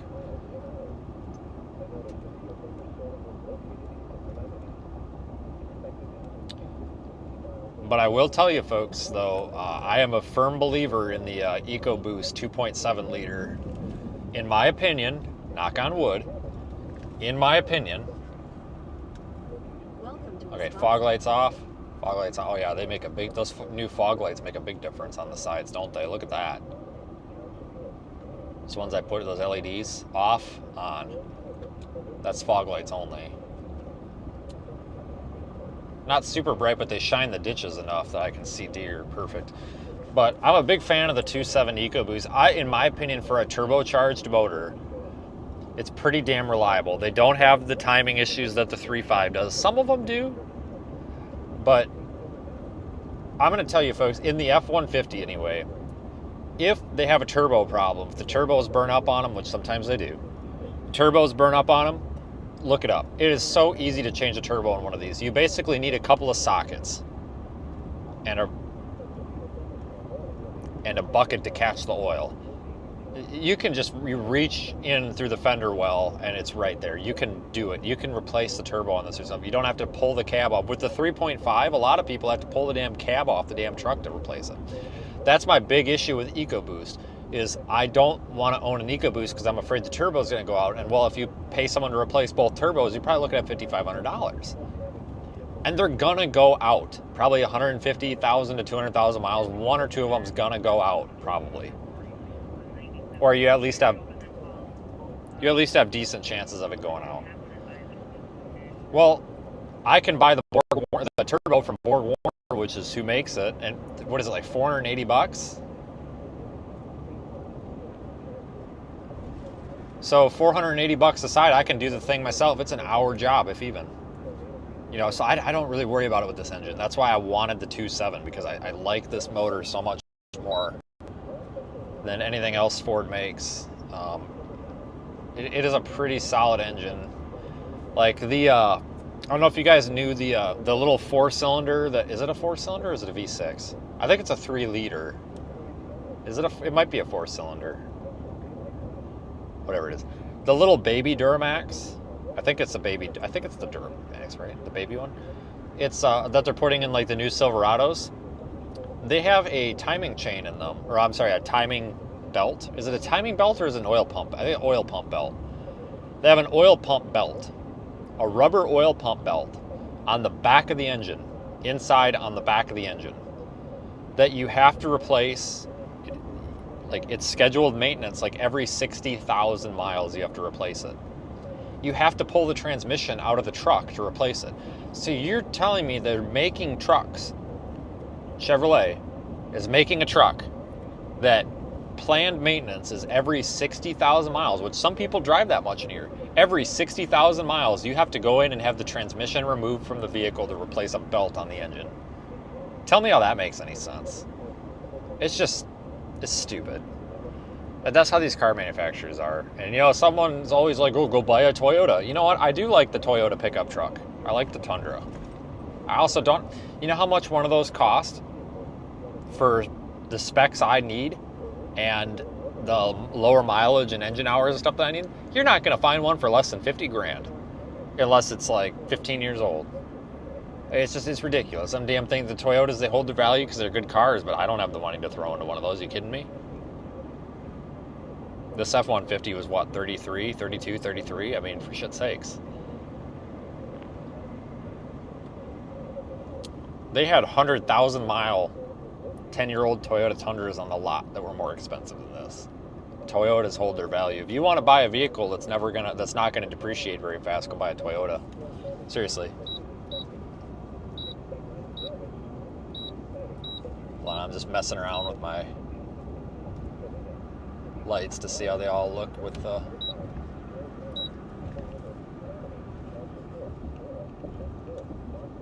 my new light configuration, because I've got them all aimed differently and stuff. I'm trying to see if I need to aim them, but I have my fog lights pointed down into the ditch a little bit. They point down and out, but it's mainly for looking for deer and stuff. So yeah, 4Runners are nice, but yeah, that's the problem. I mean, they're expensive, but the older 4Runners are pretty rock solid, but it's getting really hard to find those like early 2000s 4Runners now that aren't beat to hell.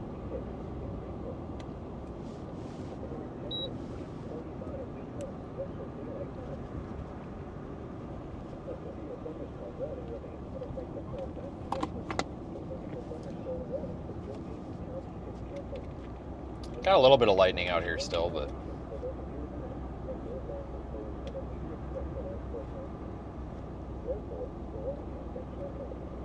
In a quarter mile, turn right onto Wisconsin 11, Wisconsin Trunk Highway 11.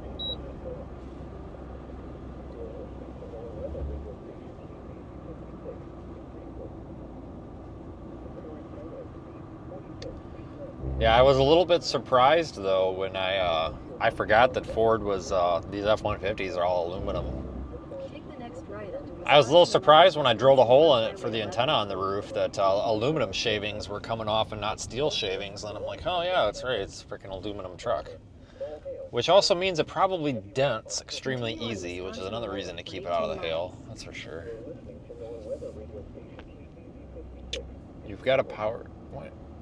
Somebody in here's got a power boost. I would actually like to drive one of those F-150 power boosts.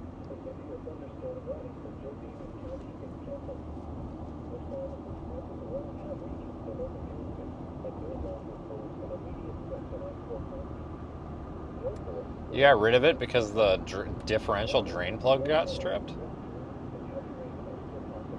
You couldn't find someone... You should have been able to find someone to drill all that out. Well, maybe not. Sometimes it's hard to find people to do stuff like that because everybody just wants to junk everything these days. They don't care about the cost to the owner, you know?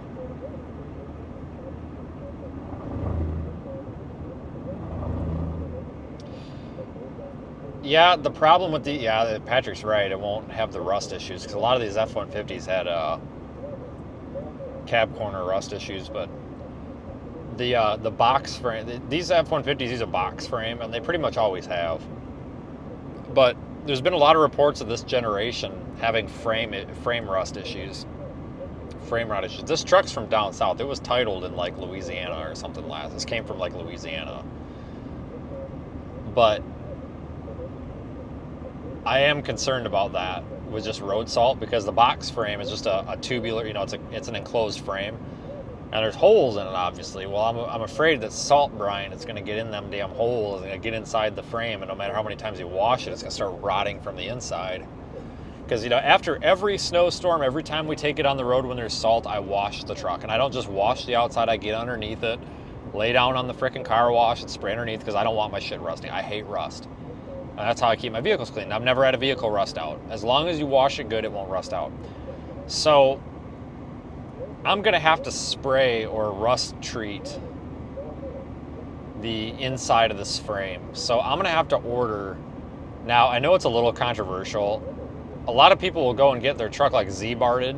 Anytime I've seen anybody with a Z-barred truck, the damn thing like corrodes underneath the Z-bar coating. But I don't necessarily care about the outside of the frame, because I wash that. The inside of the frame, so I found these little adapter tips, like little nozzles that can go on the end of spray guns. So you can spray 360 degrees inside the frame rails.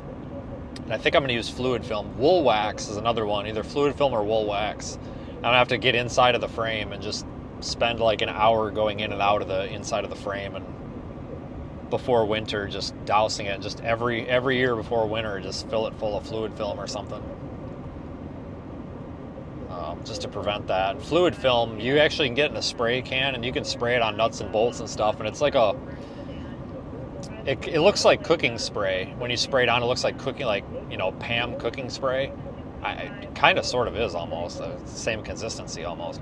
And it's just an oil substance. It just keeps something from rusting. So like when I did the struts and the lip kit on this, I did that. I put fluid film on the nuts and everything so they don't rust. And yeah, it's a little bit greasy, and the next guy to take it apart, it's going to be like, oh, what's this slimy shit on here? But it's better than having it rust. So I'm a firm believer in fluid film. Just I've seen it work, so I'll probably use that. But I don't want it to rust. But I've seen a lot of reports of specifically this generation F-150s coming in with rotted frame rails, which is another reason you got to be careful when you're buying trucks like this too, that you don't buy one that's rotted out. No bad weather happening. No, not really. I mean, our thunderstorm's not severe anymore. We're just kind of driving home. A little bit of lightning here and there.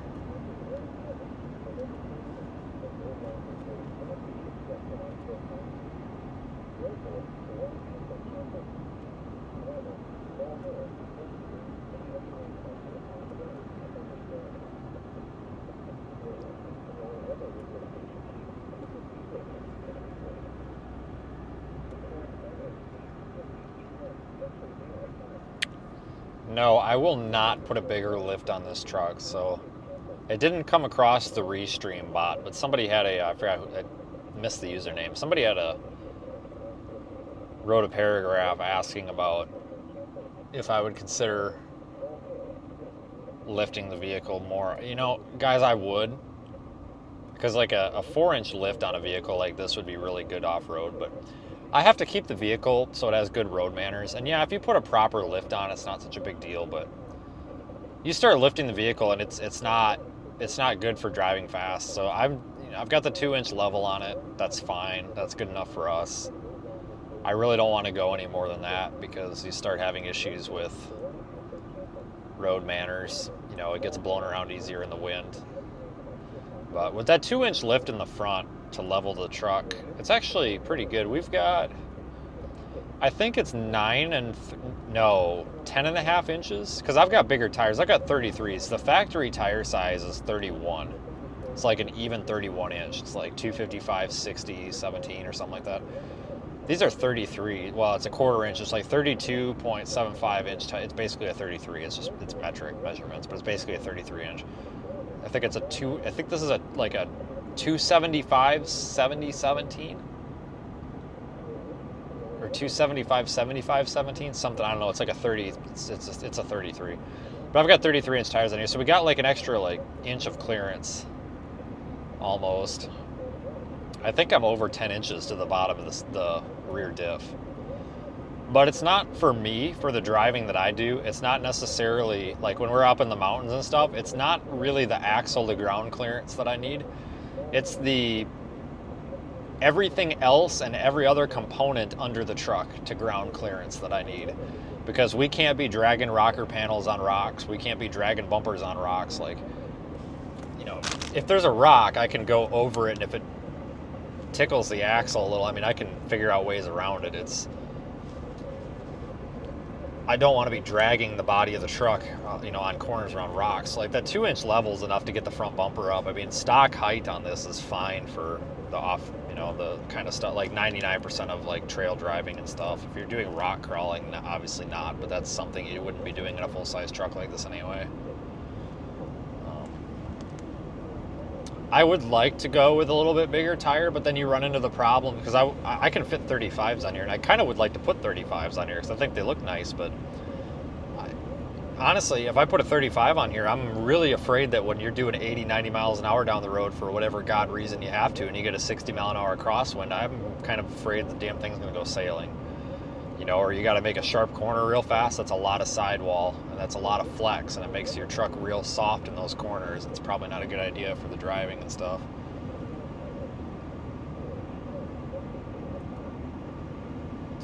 Yeah, I don't have any running boards at all on this.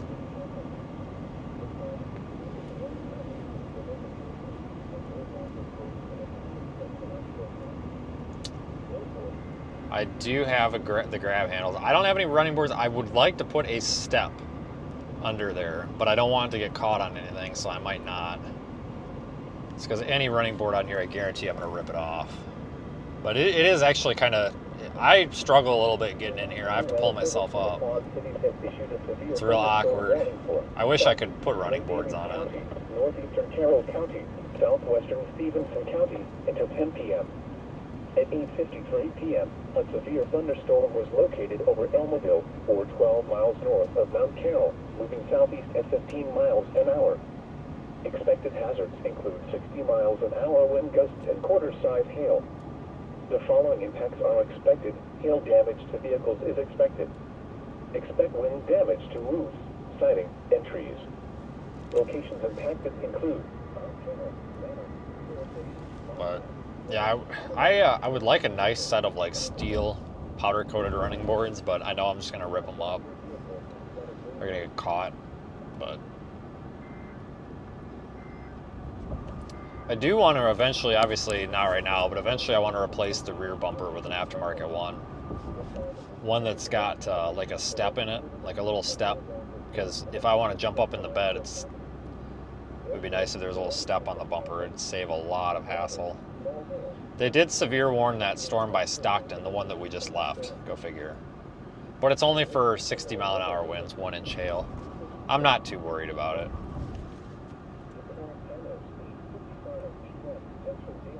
I am watching that stuff back there by Platteville, and it is still training. I wonder if we get a flash flooding issue over there, I might have to go. 35s would eat my mileage. I'm getting 21.5 right now, though. I could spare a few. You do start putting a lot of strain on your rear end, though, when you put big tires like that on. You almost, honestly, if you put 35s on something like this, you probably should re-gear it, I would imagine, because that's 4 inches over stock. I mean, maybe not anything bigger than a 35, you'd probably have to re-gear, but I don't know, I'd probably be thinking about re-gearing the rear end at that rate, honestly.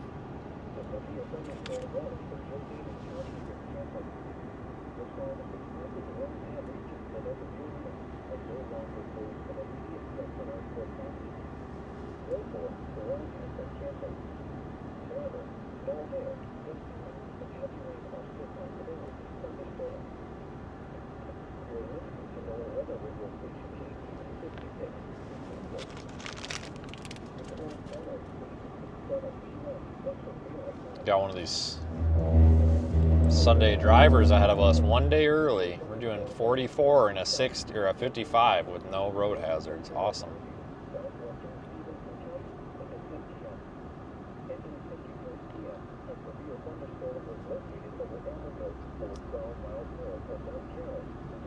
Yeah, I saw that comment a minute ago. I forgot about the Power Wagon. I actually like those Power Wagons. I don't like Chrysler products. I really don't. But I'm also not the kind of person that's not going to buy something because I don't like the brand. Like I said, every vehicle has its problems. And Chrysler products, especially Dodge trucks, known for like transmissions and wiring and stuff. But, you know, everything you buy is going to have an issue. Like, you can't be afraid of having to fix stuff. Like, but those Power Wagons are nice because they actually... I'm a fan of that truck because it's actually useful. I don't like... For those of you that aren't familiar, it's just a Dodge Ram half-ton, but basically built for off-road. Well, I think, or are they 3/4 tons? I don't remember, but whatever. It's very similar to like the F-150 Raptor, kind of, but I don't like the F-150 Raptor trucks. I think they built them to be these like sporty off-road trucks, but you don't buy an F-150 like Raptor type truck to go jump it off of ramps and stuff, and that's what they basically built it for. You want to buy something in that realm to do off-road stuff. I can't take a stock Raptor really much off-road at all. They've got all these body kits, and it's not. That Power Wagon, however, you can go buy one of those bone stock and go and do off-road stuff with it.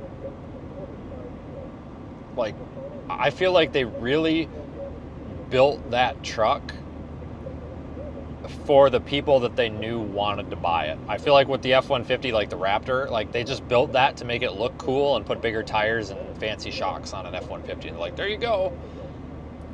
Biggest ripoff ever, in my opinion. You could totally just buy a stock F-150, put bigger tires on it, put fender flares on it, and put like those Fox 2.0 shocks on the front. There you go. You got your F-150 Raptor. There you go. That's it right there, basically.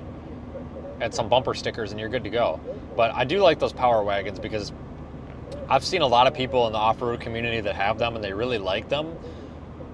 And the people that have bought them have been people that don't want to mod. A lot of them don't want to mod their trucks. I like these Facebook groups I'm in and stuff. Everyone's like, oh, this is great because we didn't want to have to mod something. You know, if we bought a Jeep, we'd have to modify. Well, we just bought this and we can do the trails with it. We just bought it and it just works off the lot. And it does. They're good. They're good for what they are. I mean, I really think that was something good that Chrysler did with Dodge and Ram or whoever was that truck. I feel like that was pretty well done, honestly, for what it is.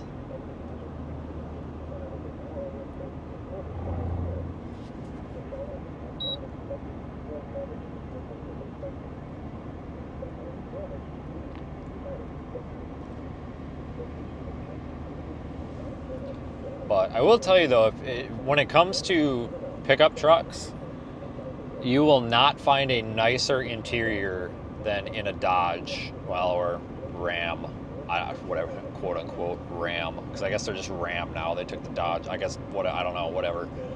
But those have the nicest interiors out of any truck manufacturer.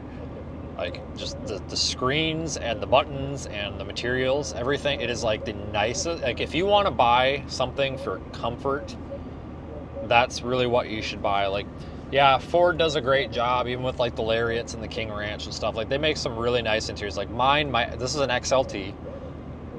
It's a higher end XLT. It's got basically every option you could get for an XLT except leather. And I think this is a pretty nice interior. It's a really nice interior. It's very comfortable. It's quiet. Nice materials. But those Ram trucks, like, they have the nicest interiors. Like, if you want to buy something for the interior, that's what you need to go buy. And it's been that way for a long time. Like, they just beat everybody. They've really, the engineers or whoever designs the stuff over there really have the interiors down.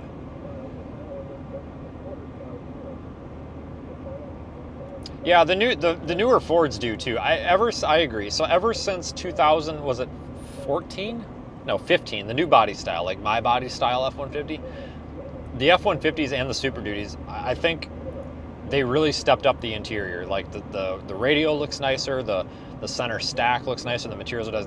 Ford did step it up. I do completely agree. They do have really nice interiors, but like those Dodge trucks are just a little bit nicer. But Ford really has come a long way because, like the older F-150s, the interiors were always pretty pathetic. But like I like mine. I mean, I think mine's pretty good. Like the build quality is a lot better than my Tahoe.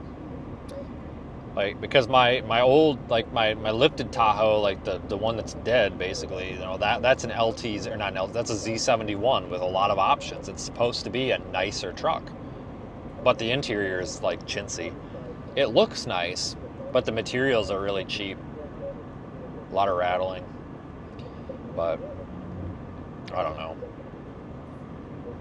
One of these days, I'm going to go drive one of those F-150 Lightnings or something. I want to drive one of those electric pickup trucks just to see what it's like.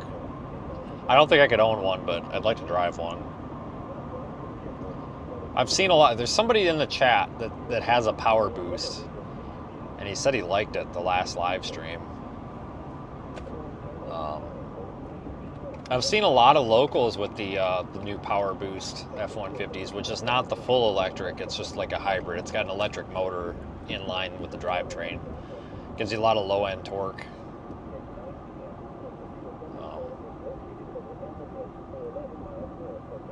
I've seen a lot of good things about those. Obviously, you know, it's a hybrid vehicle, and hybrid vehicles are known to have more problems than non-hybrid vehicles.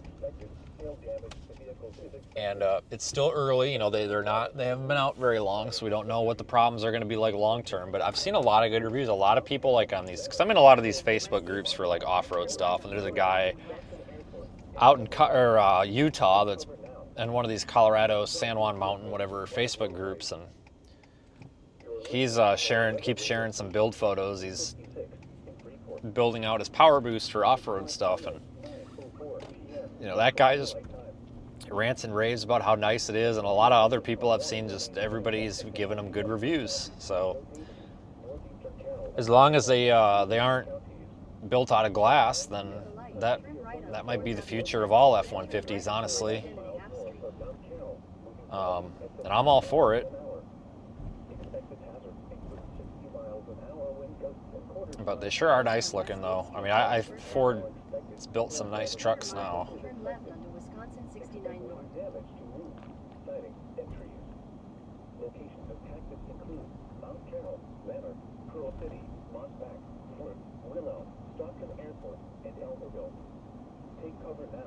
Yeah, there's some lightning off in the distance from a different storm, but I'm just going to get some gas here. We pretty much just made a giant loop.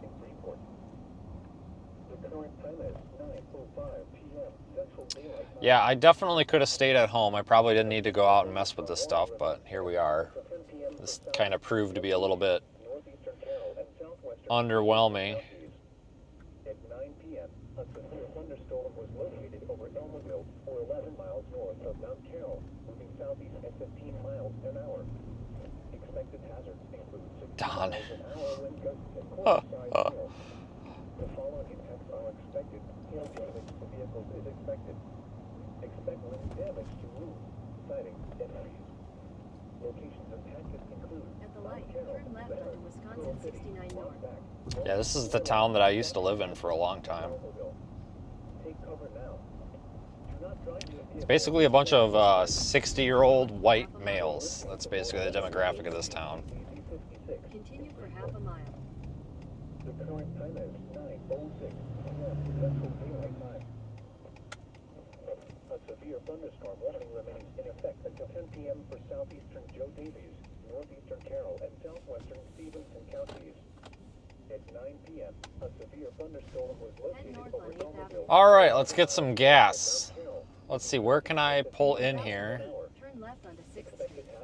We'll pull in here. Oh, Jesus. This looks like a Gen Y, Gen Z, whatever. Gas is $2.96, so that's not terrible. Turn left, then turn right. Locations impacted include Mount Carroll, Leonard, Pearl City, Mossback, Lawrence, Winnebago, Stockton Airport, and Elmerville. Take cover now. Do not drive your vehicle through flooded roadways. You are listening to NOAA weather radio station KZZ 56 in Freeport. The current time is 9:07 p.m. Central Daylight Time. A severe thunderstorm warning remains in effect until 10 p.m. for southeastern Joe Davies, northeastern Carroll, and southwestern Stevenson counties. At 9 p.m., a severe thunderstorm was located over Elmaville, or 11 miles north of Mount Carroll, moving southeast at 15 miles an hour. Expected hazards include 60 miles an hour wind gusts and quarter-size hail. The following impacts are expected. Hail damage to vehicles is expected. Expect wind damage to roofs, siding, and trees. Locations impacted include Mount Carroll, Medford, Pearl City, Montback, Lawrence. All right, let me get some gas. Take cover now. Do not drive your vehicle through flooded roadways. You are listening to NOAA weather radio station KZZ 56 in Freeport. The current time is 9:08 p.m. Central Daylight Time.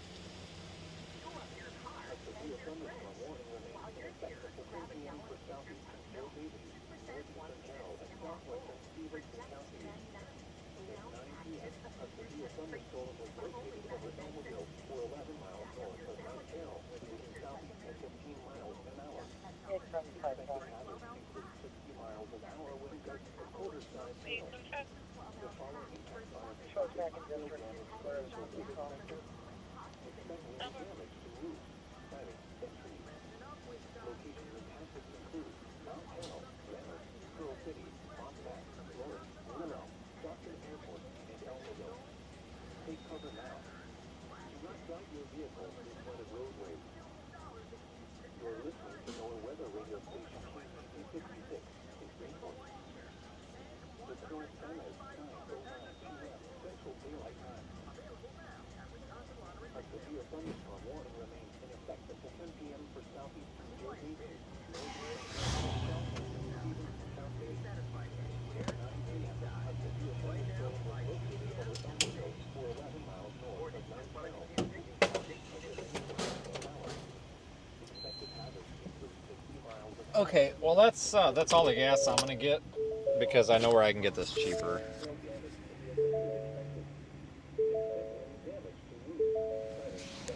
Hang on one second, guys. I'm gonna run inside and grab lunch. Oh, stop. Piece of junk.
Well, that took way long just to...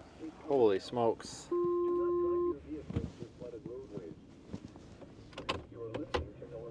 So, I'm in there, just trying to buy my macaroni and cheese.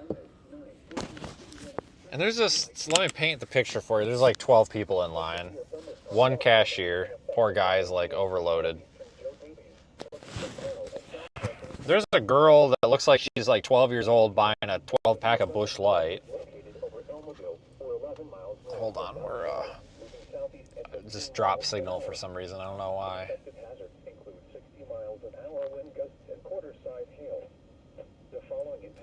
Anyways, as I was saying in there's this like girl, she's like freaking 12, buying well, maybe like 18 if even, buying like a 12 pack of Busch Light.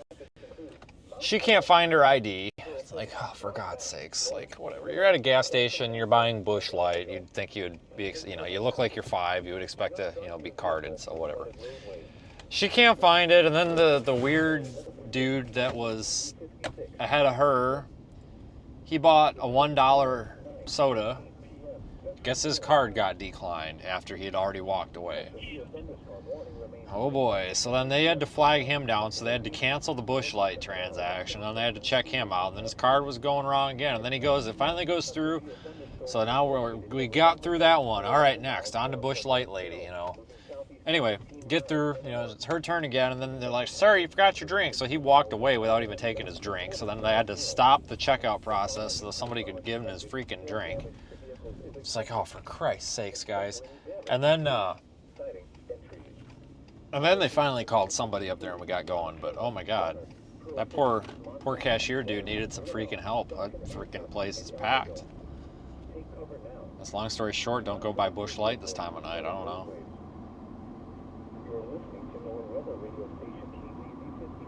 Like, at that point, the guy bought a $1 soda. Like, just let him take it. I mean, really, like, you've got probably 9 to 10 people waiting in line, and they've been waiting in line. Like, just let them take the drink. Like, don't hold it up. Just let them take it.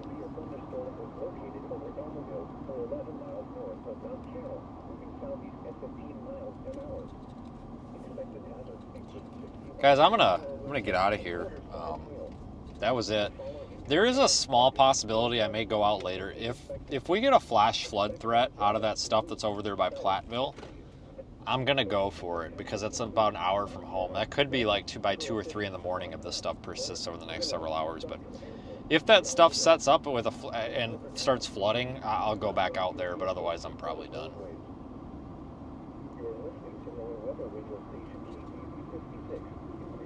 Well, no, folks don't need more handouts. I completely agree. However, like, the rest of us in the line really wish they would have just comped them the drink.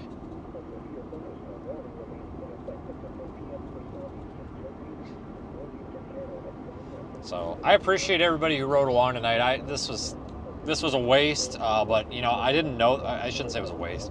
This was uneventful, but I did not know that at the time. At the time, I thought that we were going to be on, like, the best storm of the week, because it looked like it. And then it didn't turn out that way, but that's okay. We were here, we tried. You're not gonna catch any fish unless you fish. So, plus it was close to home. So, I'm gonna wrap this up. Get out of here. Appreciate everyone who rode along and participated. Small chance that we're back later tonight. Even smaller chance that we're back tomorrow. It's almost 0. But Monday, I'm watching Monday now because I pointed out to myself here that the CSU model is picking up on some stuff in like northeast Nebraska, western Iowa on Monday. I don't know if that's going to turn out to be anything. Sometimes CSU is on crack, but that model's real hit or miss. So I'll be kind of monitoring that, I guess. So... You folks all have a good night. Thanks for watching, whether you're in Radar Omega or on our social media. I'm just going to let this guy go by because he doesn't know how to dim his high beams. Come on. Come on. No, not going to pass. Okay, all right. Just going to sit there with your high beams on. Awesome. Great. But we'll be back. Have a good night, and I'll have an update tomorrow morning. See you guys later.